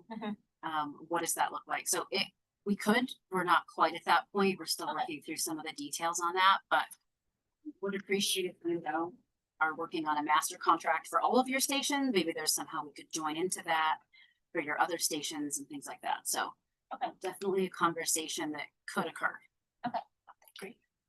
Yeah, good. Yes, thank you. That's a great flag, Julie. I just want to second, thank you for your time today to be here. This has been, I know, years in the making, but it's been a very nice afternoon hearing about the future of transit in Adams County. But as somebody who's new to the commission, although I'm not new to these conversations as an elected, but it's a lot of work, but it's really exciting to be able to have these things on the horizon. Really. Thank you. You guys, Thank you. the outreach is so amazing. Yes. And we appreciate it and your work with our staff. And I want to thank our staff as well. Yeah. Janet and team, you guys are doing a great job working with CEDA. We appreciate it. Just tell us where we need to, tell us where we need to push and we'll put our shoulder to it, So thank you for Yes, your we're help. very happy to speak up and advocate when it's helpful. Again, the biggest concern I have personally is the reshuffling of the line. That's not necessarily you, but you can help us navigate that. And so thank you. Point out, we got you guys back on time. Take all that credit, Janet. No.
Afternoon, Commissioners. We appreciate the swap of the schedule there as we're accommodating CDOT. But I'm here to present to you our initial recommendations for fiscal year 2026 for compensation for our Adams County employees. Last week, we had several days of budget presentations, and we promised you that we had a couple more topics that we needed to get into as we're preparing for the draft budget that'll be presented to you all next week. I think somebody just mentioned, nobody's paying attention. I know that this is the the topic that everybody is very interested in. And we are, really wanting to have a good conversation with you all about where we're at, what we're thinking about, and what we're trying to accomplish. Today's objective is for us to provide an overview of compensation, the structure, the process that we go through each year to really land on a recommendation for compensation, and then some recommendations for your consideration and approval. I've got Pete Luke here to my right here, my phone a friend who oversees compensation and has been managing the analysis, the market analysis that goes into our compensation process each year. So he can definitely answer questions as we go about how we've done this. So just an overview, just a reminder about the way that we currently structure our FTE in Adams County, how they're classified. We have 6 large job families: labor, admin, technical, professional, management, and executive. And then within those job families, we have 1,000 different job classes, job descriptions that are within those job classes, and more than 100 pay grades that make up our full scope of classifications in the county. We do have salary ranges for each position, and the spread of those salary ranges is about 40 to 50%. So you all have seen on a particular job description, you'll have a lower and an upper range for each pay grade. And that's what we're looking at when we do some of our analysis and our market adjustments. We're looking at those job families, and we're also looking at the pay ranges. I wanted to start out with just high level. Adams County is committed to compensating its employees fairly and equitably within economically feasible parameters. That's a short sentence, and all 3 of those elements are really important as we're looking at the budget this year and our recommendations for compensation. We have several steps that we undergo as we're reviewing compensation each year. We look at a pay equity study and take a look at equal pay for equal work and making sure that our pay is equitable across our job classes and classifications. We conduct market analysis, taking a look at the market across the state and within local markets to see how competitive we are and if we're keeping pace with compensation in our markets. We look at job family adjustments. So there's a full market analysis, and we also look within job families to see if the job families are also competitive. And then we take a look at what our budget can support for our annual employee investment. And that's what everybody thinks about is their pay increase for the year. And we look at a lot of factors when we're determining what the annual employee investment should be, and really trying to make sure that we can support our employees, but also that we are able to sustain our investments within our budget. And you can see there the timeline of that cycle. I will say this is something that we're looking at all the time. This isn't just once a year that we're taking a look at this. Pay equity studies happen, throughout the year, depending on the position, depending on if they're requested. The market is something that we're always looking at when we are filling new positions, when we're making offers, all those kinds of things. We're always looking at what the market is doing, what's fair, what's competitive, and how we can make sure that we maintain retention for our employees within the salaries that we're paying. I'm sure Pete will correct me if I define this incorrectly.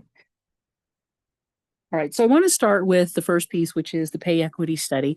I just mentioned that the pay equity process has been a part of our overall compensation analysis every year since 2019. We have a number of folks throughout the county who work on the pay equity studies. The SIT team runs regression analysis for all county employees. Alicia is an expert regression analysis. She can talk to you about what that is. So shout out to her love of those. The compensation team reviews pay history for all flagged employees. And we also look at similarly situated employees for potential pay compression. and internal equity issues. We have other staff who review our pay equity analysis, including Dennis Swain, our DEI administrator. ELT reviews those.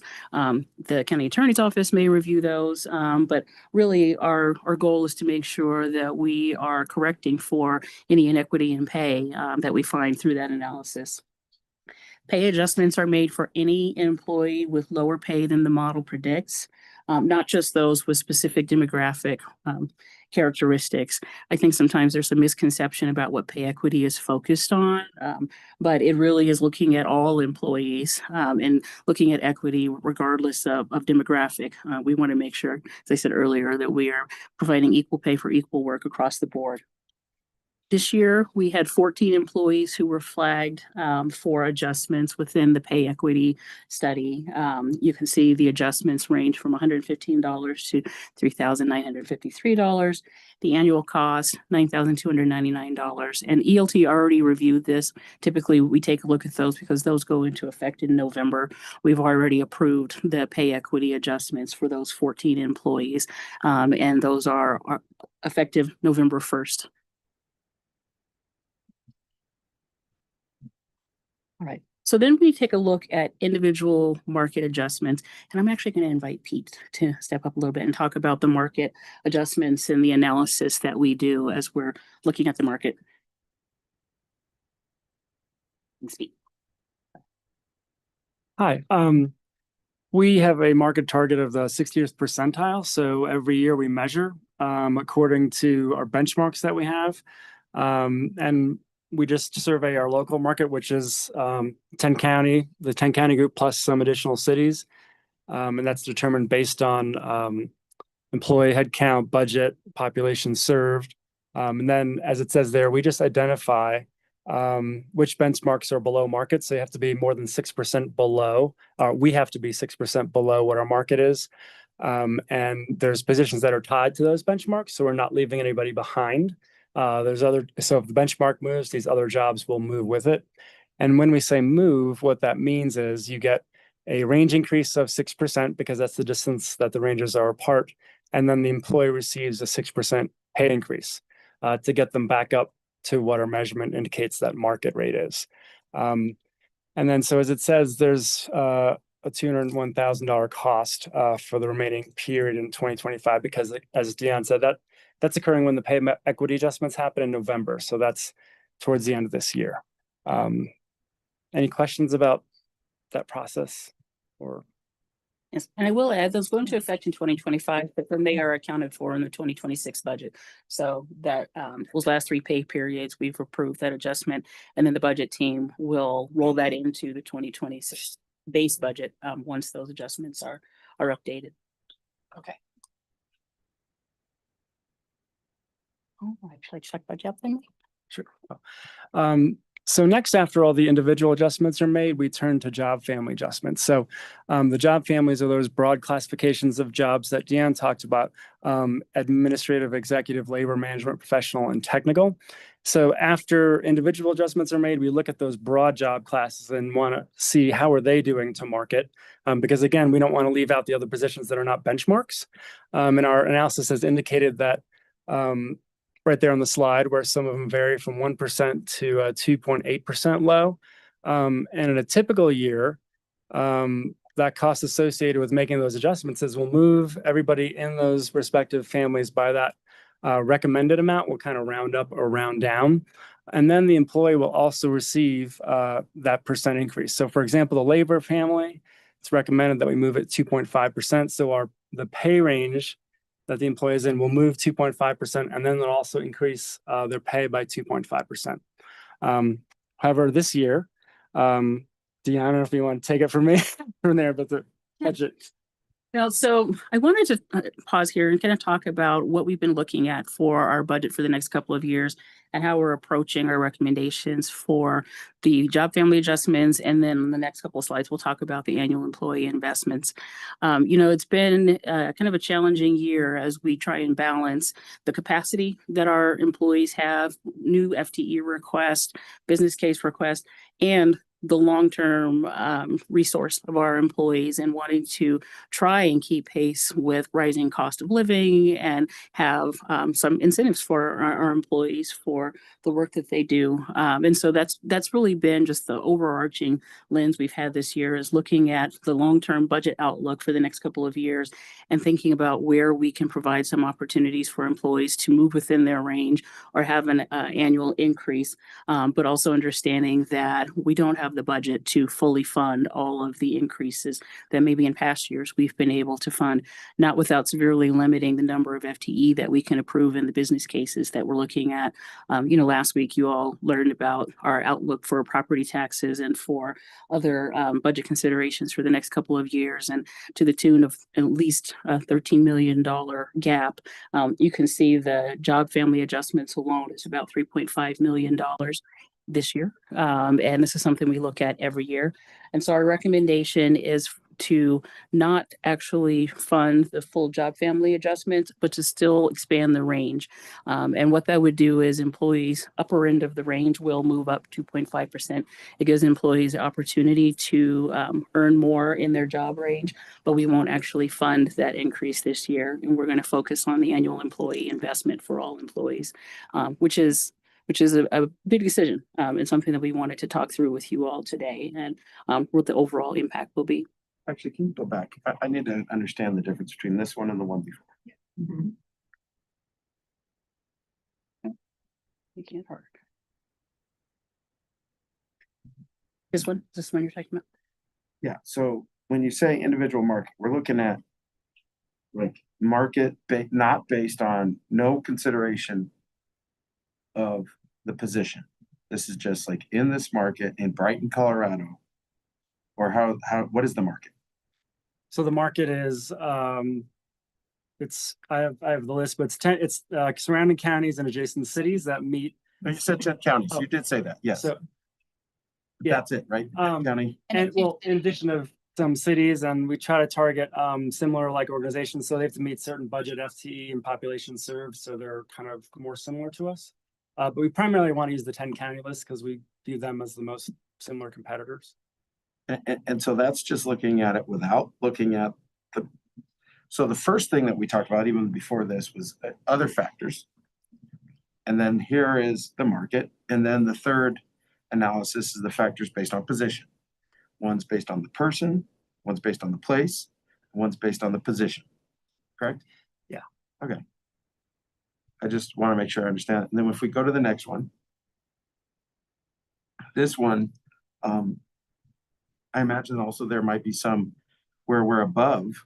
I would love to see that too, because I understand we're pretty good in certain areas that I just think out of transparency for us to see this slide alone unless there's another slide coming.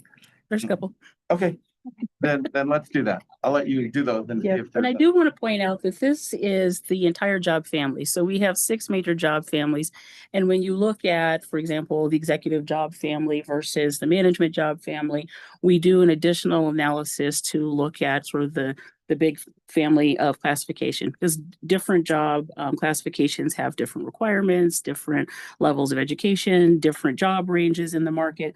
And so we look at both individuals in the market and we look at the overall job family and more of an apples to apples sort of comparison.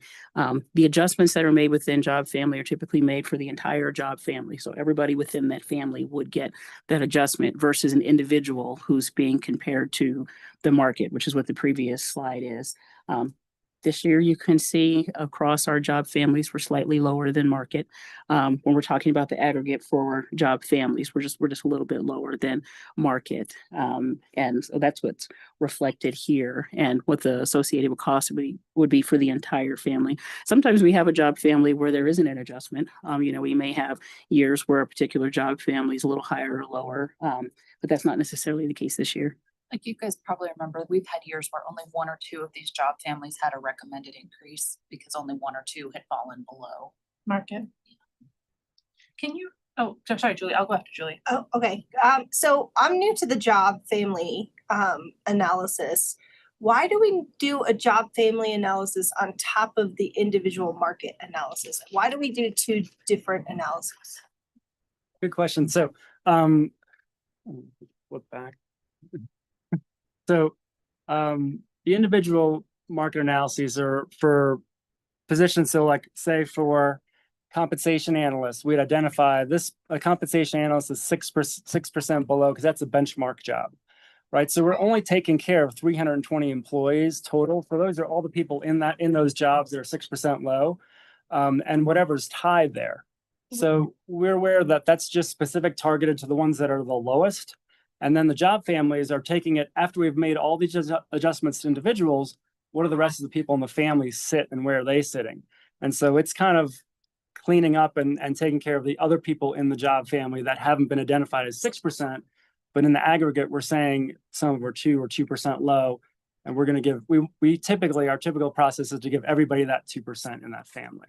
So then that one's more of a landscape. Yeah, so that's the broader view of like across the workforce. Yeah. And these are benchmark studies. It's kind of like, you know, when we talked about how we do the external audit and they come in and test several systems or cases or bills or whatever, and they apply that knowledge to the greater health of the organization. So individual is the individual testing. And then job families is the overall health of the workforce, so to speak. Okay, so I could have a job that is not below the 6% market benchmark. So I'm not 6% below, so I'm not gonna get this adjustment, but I could still get a different adjustment even if I have the 2%. market. Possibly, if your job family, if upon our analysis, you're in a job family that's recommended for an increase, because you're in that job family, you could get an increase. And it's a better measure on the market, frankly, because different jobs, particularly in local government, you will see will be all over the map in terms of what type of position is paying what. Some years we see IT go really high and maybe in that professional or technical group. Sometimes it's labor because machine operators are high in the market that year. This captures that fluctuation as well. And then paired with the benchmarking, it covers the entirety of the workforce that way. And it's more fair than targeting just one. Well, it just seems interesting. Well, to me, I guess my concern is really, you could have an at market, you could be seen as at market and you're still gonna get an increase If your job family goes up, that's right. if your job family goes up. Because it's more likely than not that within your job family, you will like. Occasionally, there will be outliers where that doesn't work, but It's an average. It is an average. So there's going to be outliers in the average when you're going higher up, more in aggregate for the larger groups. Every employee in that group is not going to land the same, but this is an adjustment that's made to the entire job family. I also want to mention, and we'll talk about the employee investment in a moment, but these are cumulative increases. And so an employee could get a job family adjustment and the annual employee investment. Those are cumulative, which is one of the things we're looking at this year when we're looking at the maximum, most equitable benefit to everyone in the county, and where we're recommending we make an increase. And other counties do this job family thing? Oh, that's very common pretty practice. standard. Mhm. Yeah. And I also don't think it was clear that we don't benchmark every position in the county. So when Pete talked about the benchmarks and the specific positions, that doesn't apply to everybody. So I know like in my department, some of my positions are benchmarked and some are not. They're unique positions that there's not really an ideal benchmark for. So that's where the job family kind of catches those that aren't a specific benchmark. Yeah, so if we don't have a match, that's where the job family kind of catches up to the positions where we might not have benchmarks for every single, we definitely don't have benchmarks for every job. But those are the ones that maybe weren't identified, but they're low, so we're gonna bring them back up to market.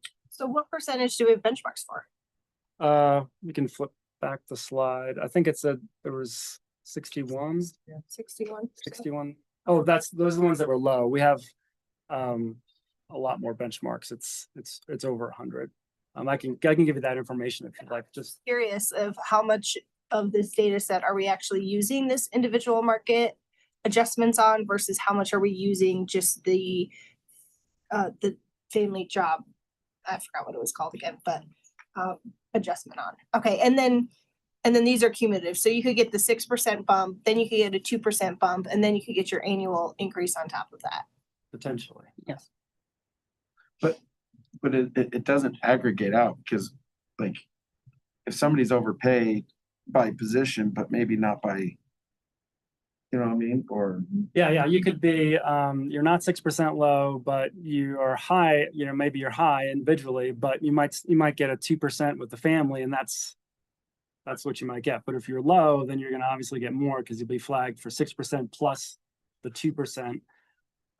It's really all structured about keeping people up with market, right? Same thing with the pay equity. That's the internal look to find out who's low. How can we bring them up?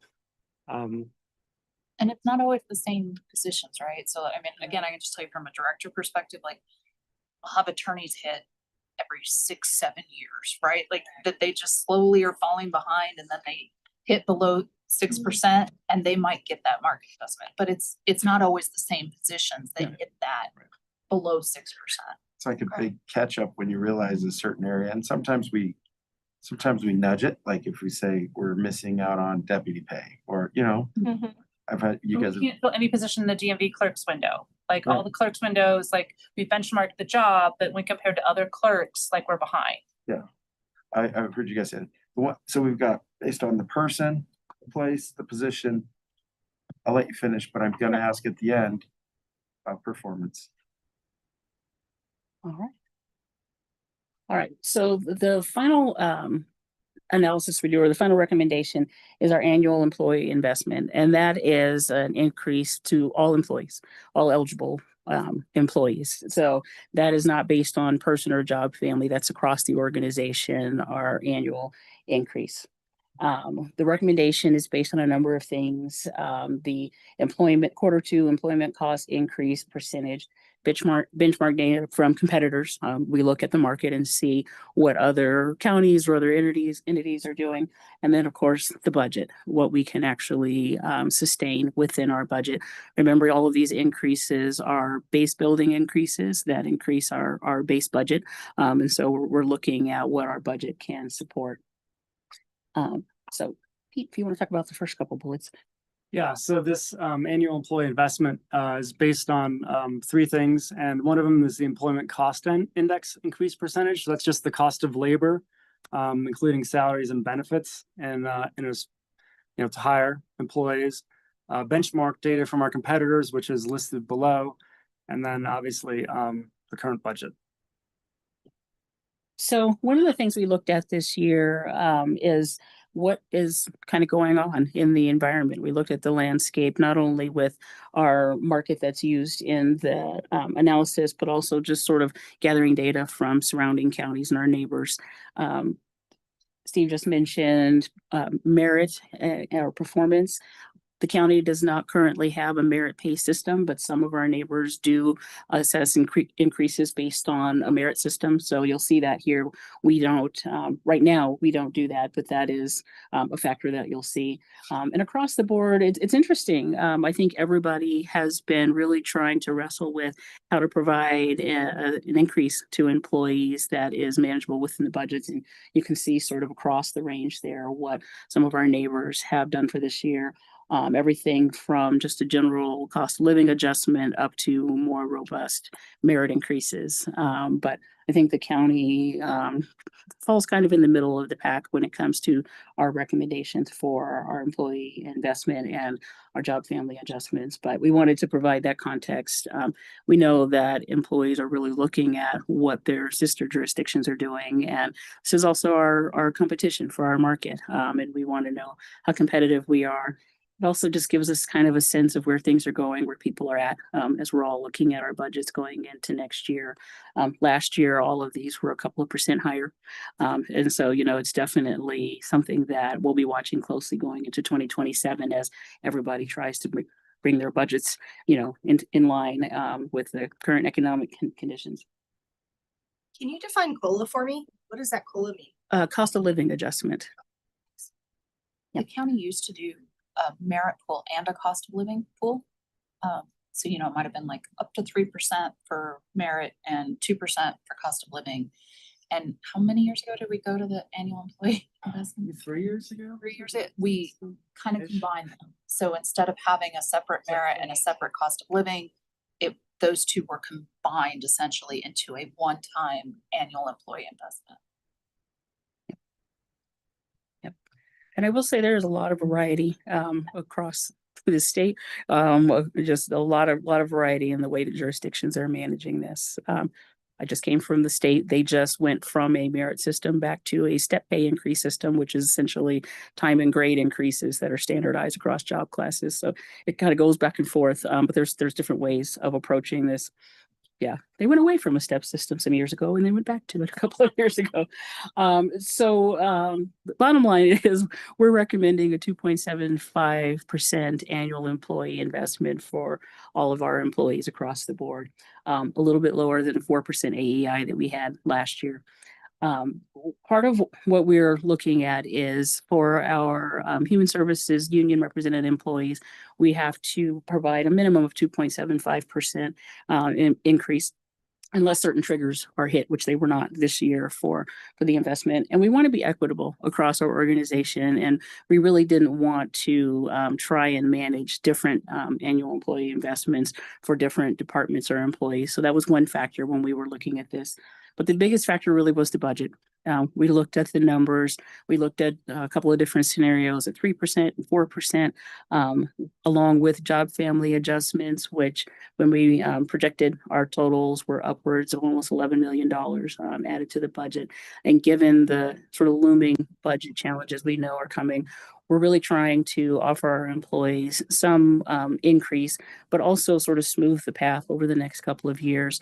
We didn't want to create a cliff effect where we have a large increase this year and then we're not able to do any increase next year to correct for that, and so that's really at the heart of the recommendation that we're making this year, what we think we can manage within our budget, but still provide some increase for all of our employees.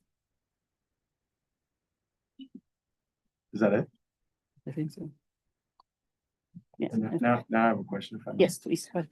So I just wanted to go back to this. So the summary is that we did identify some person-based compensation adjustments. Mhm. And then we identified place-based, correct? But we're gonna forego the job family, which is position-based. And how long have we gone, and this is probably more of a question for Alicia and Heidi, who have institutional memory. How long have we gone without performance-based? When did we make that change for this? In my memory, it was about 2018, 2019. Is that your memory? I don't know, a long time, but It was pre-COVID. yeah, for sure, pre-COVID. I do get feedback from some folks that they're concerned that they could work hard and work harder or not, and that there's no incentives to be as good as they can be when the person who's less than as good as they may be will get the same thing. I don't know how to answer that. But I do know that there's got to be some way that organizations who've done this experiment of removing merit-based pay and, real performance evaluations and all those things that we were promised when this happened that we would go to like more frequent reviews, more writing, more accountability, and I think it's been less. And I don't have anything to quantify that other than what I hear anecdotally. I also don't have anything to hear data-wise to say that it has, but I would be interested to understand how many people, when it was mandated that everyone got an annual review, compared to looking at the data now and seeing over the years how many reviews did take place. That data does exist somewhere. How many reviews were done 18, 19, 20, all the way up to 25. And you could say these were quarterly reviews, monthly, whatever, but how many written reviews or analysis have been completed? Because there is still an expectation that we have documentation, but I do feel like anecdotally, again, when I hear from employees, where's our incentive to do good the best we can? I say, well, you're a public servant, go with your heart, but that doesn't always equate.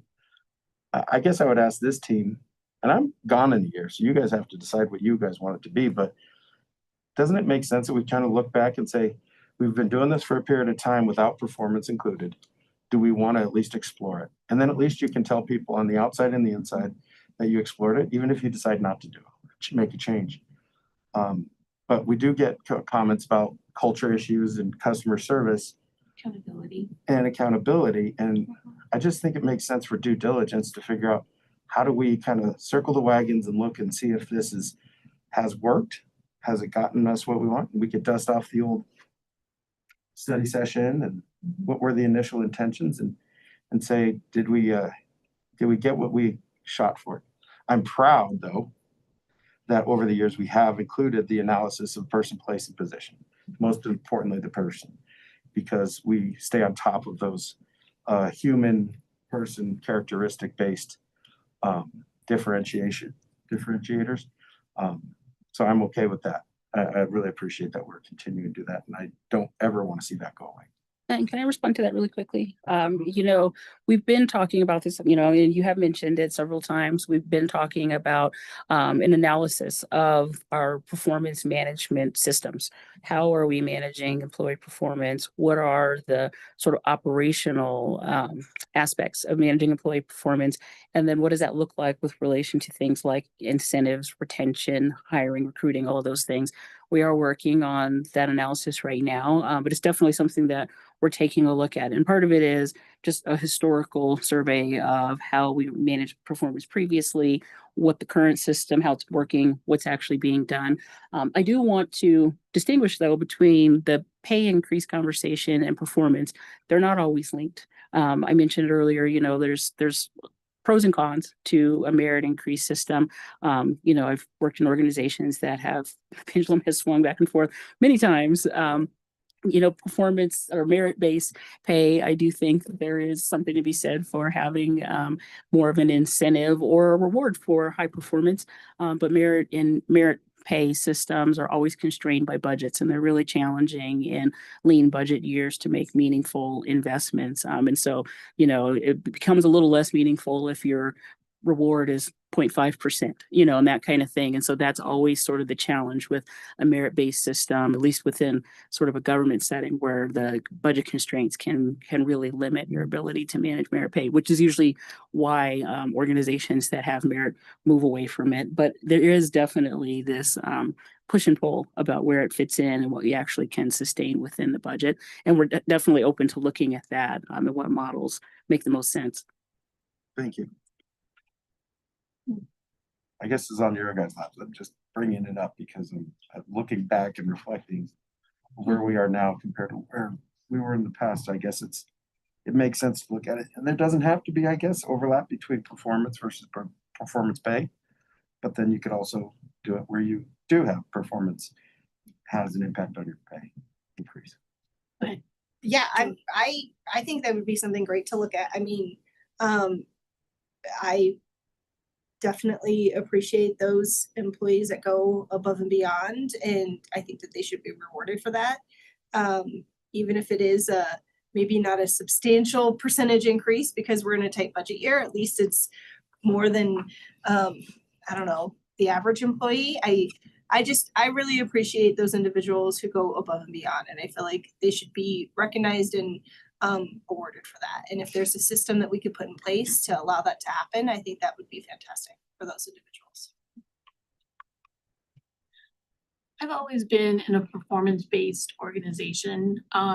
Aurora was changing over to like this, it's not a pass fail, but everyone got the same increase. I do have to say that they were very rigid on their meeting times with their employees. So as an individual employee, you did meet with your supervisor on a regular cadence. So you never got into a position of your performance was ever in question. And if you got there, if you had written recommendations, you got written reprimanded, or you were on a performance plan, those conversations that you had on a regular cadence, you would have known that. And that satisfied, the human resources department at the time. I just want to look at performance a little bit differently. I know we're talking about individual performance. As we go into the budget, and as we start, this new day with the board and, impact and what does service delivery look like? And are we doing all of those things? I think I'm also interested in performance of whether it's a department or whether it's a program or, a work group per se of, is it performing to our expectations? Are even programming, do we have programming out there that, is it still relevant? Is it not relevant? Do we need to pivot and change and use that for something different? If you look at the overall work group or department, are they delivering on the projects? Is there technical skills that they are either lacking or are positions being underutilized? And I think once in a while, look at the structure itself of, when I worked in Aurora, my Aurora jar it took a new set of eyes. We had a new deputy city manager. And when the director was out, they would make I was in purchasing, procurement, and contracts. When the manager was out, the senior procurement person was put in place. No, it was the construction manager, because he had greater tenure. He had many more years on the senior procurement agent. And the deputy city manager was like, this is not right. You're really putting more responsibility on a lower level staff member when the senior person should be the acting or the interim when the manager's out. And I think that just happens by habit. But I think looking at performance, I'm really going to be honed in on service delivery as we look at the next 2 years, 26 and 27, of really our budget challenges. And some of those, budgets, when I go through my review, I have those things that are monetary, which is the 2026 budget request, business cases. And then I'm also jotting down like those things that are not monetary that we can do process improvement on, or maybe it's a policy issue, or maybe it's really looking at that programming. How effective is it? Is it meeting the needs of community? Looking at through that lens. So those are my only thoughts on performance rather than individual performance, really looking at these departments as a whole. But I'm also want to hear from the rest of the board, see what they have to say. Thanks. I see the case for both options, merit-based or not. And I feel that merit-based can be a slippery slope, not only in terms of cost, but in terms of it's subjective. Yeah, opens the door for discrimination. It opens the door for people to feel. We attract a lot of that. And so, but at the same time, how can we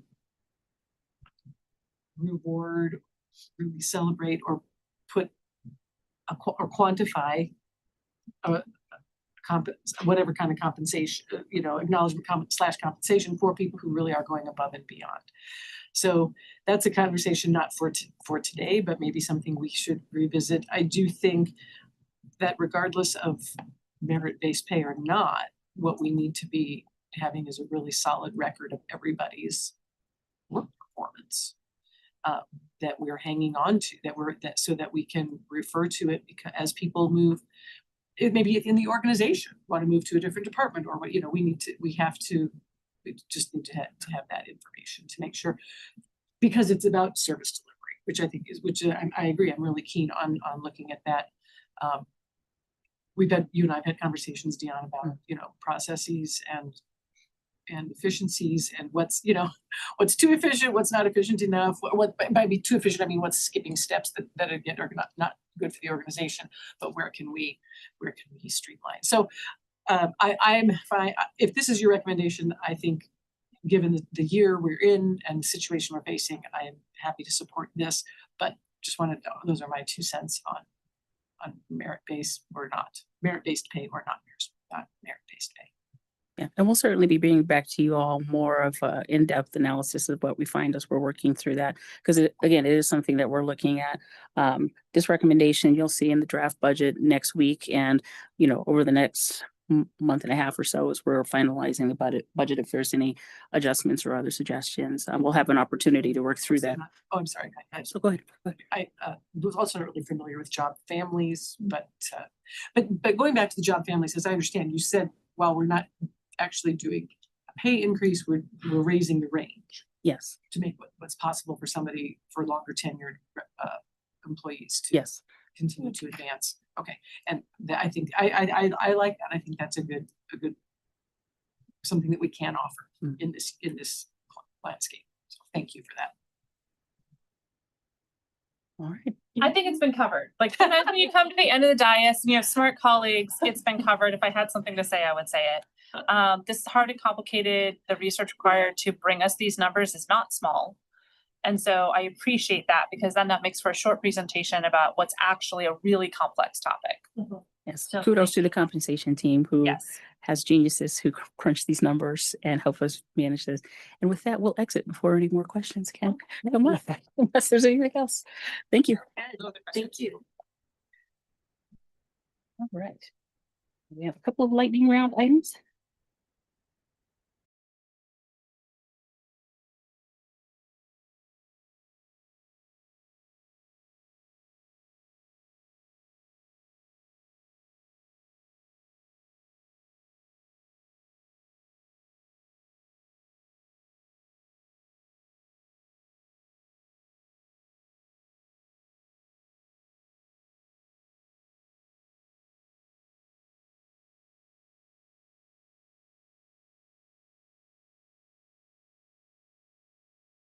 Actually was just attached to your calendar invite by Michelle and Nikki for the event tomorrow. Yeah. Also in your packets have kind of the more formal one pager, well, it's 3 pages of information that we'll be sharing with the delegation, but we wanted to, synthesize down some kind of top line points for you all. Everyone will obviously be getting a more comprehensive feel of all of the data, but wanted you guys to have something that's a little bit shorter. We are looking forward to the event tomorrow. I think I have been not harassing, but really contacting our delegation at length to get them to, just as we are in between kind of lobbyists a little bit right now. I've been meeting one-on-one with our delegation as they are able to make sure that they know that we have internal staff as the transition occurs ahead of this upcoming legislative session, and have been taking advantage of reminding them of this event and as well as future events, hopefully before the next session. I do want to flag for you all just kind of our RSVPs for the event tomorrow. There are only a couple people that I haven't heard back from at this point, which is good. Most people have either responded yes or no. Our yeses are Representatives Phillips, Lindstedt, Garcia, and Senators Bright, Michelson, Janae, Mullica, and Winter. So the senators are almost showing more than the reps. The senators are showing more than the reps.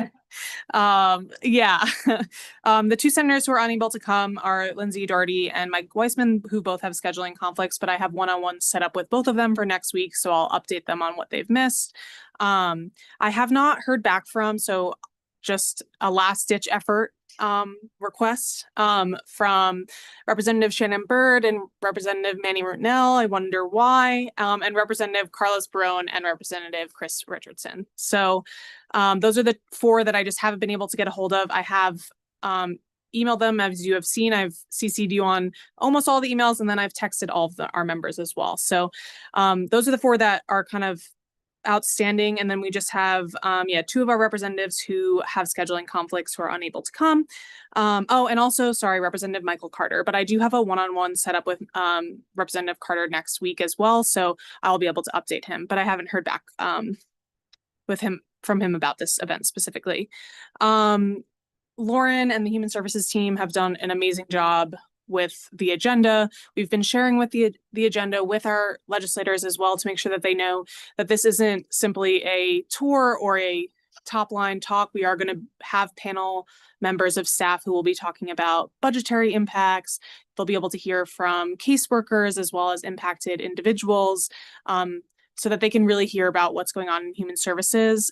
In all of my one-on-ones, I'm also making sure to remind them that one of our priorities is defense when it comes to human services this year, just as all of the budgetary stuff is coming down. And I'll open up for questions before I start talking about the shutdown. I do have something on this problem. Yeah. Is this what, we're not handing this to them? No, this is just for you all. I do think like if we do have something to hand the TANF thing, and I appreciate the second bullet point, requires an increase the amount of cash assistance. But I think somehow most people don't recognize that we do is that there's two types of TANF expenditures, cash assistance and discretionary. And somehow we need to be able to not dummy it down, but simplify the message that says that of the two, you know, which forces a decrease in discretionary. Do you know what I mean? Like comma, something that says that. I think you have it in your study session packet, the full document that we'll be handing out, and I think it does clarify both of those things. I just want to because like, yeah, you're increasing cash assistance. They're thinking like, woohoo, look, I'm winning. And you're like, yeah, but by doing that, it's changing the ratio. Yeah. Reducing it over here. Maybe you should be, not you, maybe the legislators should be the ones going to talk to Almost Home, Growing Home, and the others.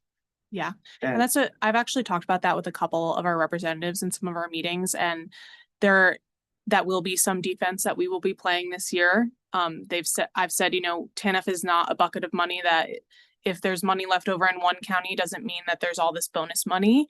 You know, that is the way that we can respond to our community needs directly. This is something that is really important, especially in budget crunch times. And two representatives insinuated like, well, yeah, you're going to definitely have to play some defense about that because it is seen as this, oh, there's money in TANF over here to use. And it's like, no, there is not free money in TANF for you guys to use. So that is something that we will definitely be talking about at the event as well, because I think that especially because Katie McDougall is such a TANF expert, she and her team are just very, very aware that that's something that the legislature likes to do. Especially as we go into a year where they're going to have a really hard time funding any of their ideas. Any buckets of money are things that they look to. Thank you. Yes. And then the second thing is after this, I'll send you an email with all this information, but we did receive kind of a federal shutdown update. I think if you've watched the news or listened to the radio, it's not a positive one. The scope is expanding and the visibility of I think the Trump administration as well as Congress discussing the impacts of the shutdown are definitely increasing. The Senate, again, there was a failed vote to stop the shutdown. I think in this email, the threats are there. The Trump administration says that they will soon move to the reduction in force process, so that instead of people being able to receive back pay, they will start moving towards just shrinking the federal workforce for a more using layoffs instead of furloughs and things like that. I think, it's only been a little bit over a week. And so that is a real escalation. The first missed paycheck for federal workers will be on October 14th. So I think there's no like deadlines and these things can last forever. The last longest shutdown lasted 2 pay periods. So we are really only in the first beginning piece. We have lasted in a shutdown longer than this under a Trump administration. I do think one of the most visible and high stress points of the shutdown right now is the FAA. They furloughed a little bit over 11,000 employees. Denver Airport, Newark, Phoenix, Las Vegas, and Burbank all kind of got shout outs in the news that we will start experiencing delays because of the shutdown. I know that isn't a direct Adams County thing, but due to the number of Adams County residents that are employees at the airport, I do think there's just going to be a lot of stress, as well as stressed travelers in our communities, as if the Denver airport is always stress-free outside of shutdown times. Show up 4 hours early instead of your 2. Yeah, I can't wait. I have 2 weddings to fly to this month, so I'm gonna have it. So how go? Yeah, it's gonna be a really positive experience.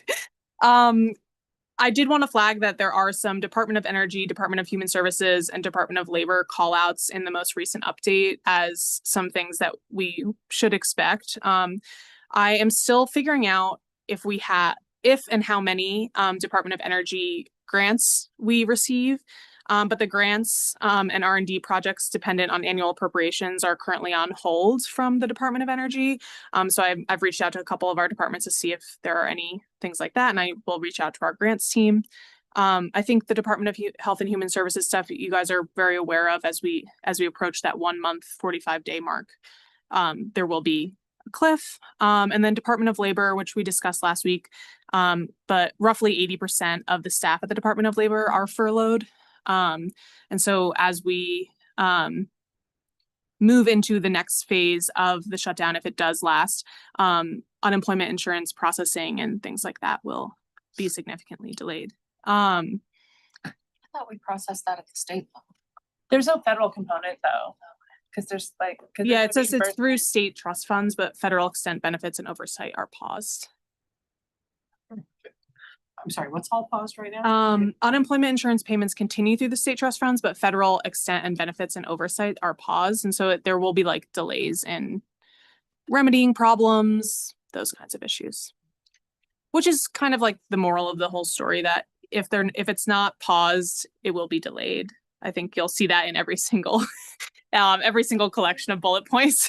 And then some of the emerging risks, which are at the bottom, are the agencies that are reliant on annual appropriations: EPA, Education, HUD, and Labor.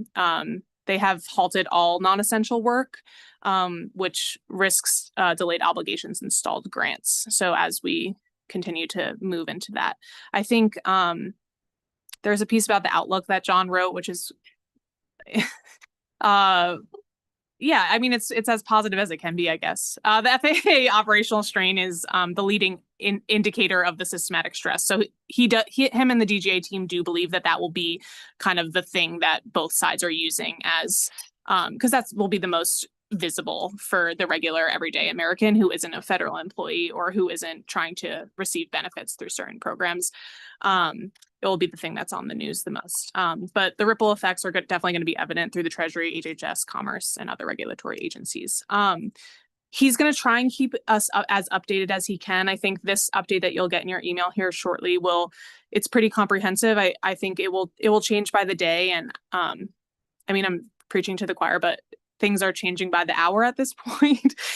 So we're going to try, I will be sending you probably more emails than usual as I try and keep you guys as updated as possible, as I know that we are in our current budget season. There's a couple elections happening around. And so just want to make sure you all, and if you need anything, please do not hesitate to reach out. Or if there are any questions. I think we have heard from, not directly, but through newsletters from from Gabe Evans' office. We have reached out to them about, letting them know that we're here as the shutdown looms. So we'll see what they say back to John and team. Any questions? Great job. I know it's a lot of work. Yeah, thank you. And thank you guys for all the work on the budget. I don't know if you've been paying attention to Denver's budget experience. It's a different one. Oh my God.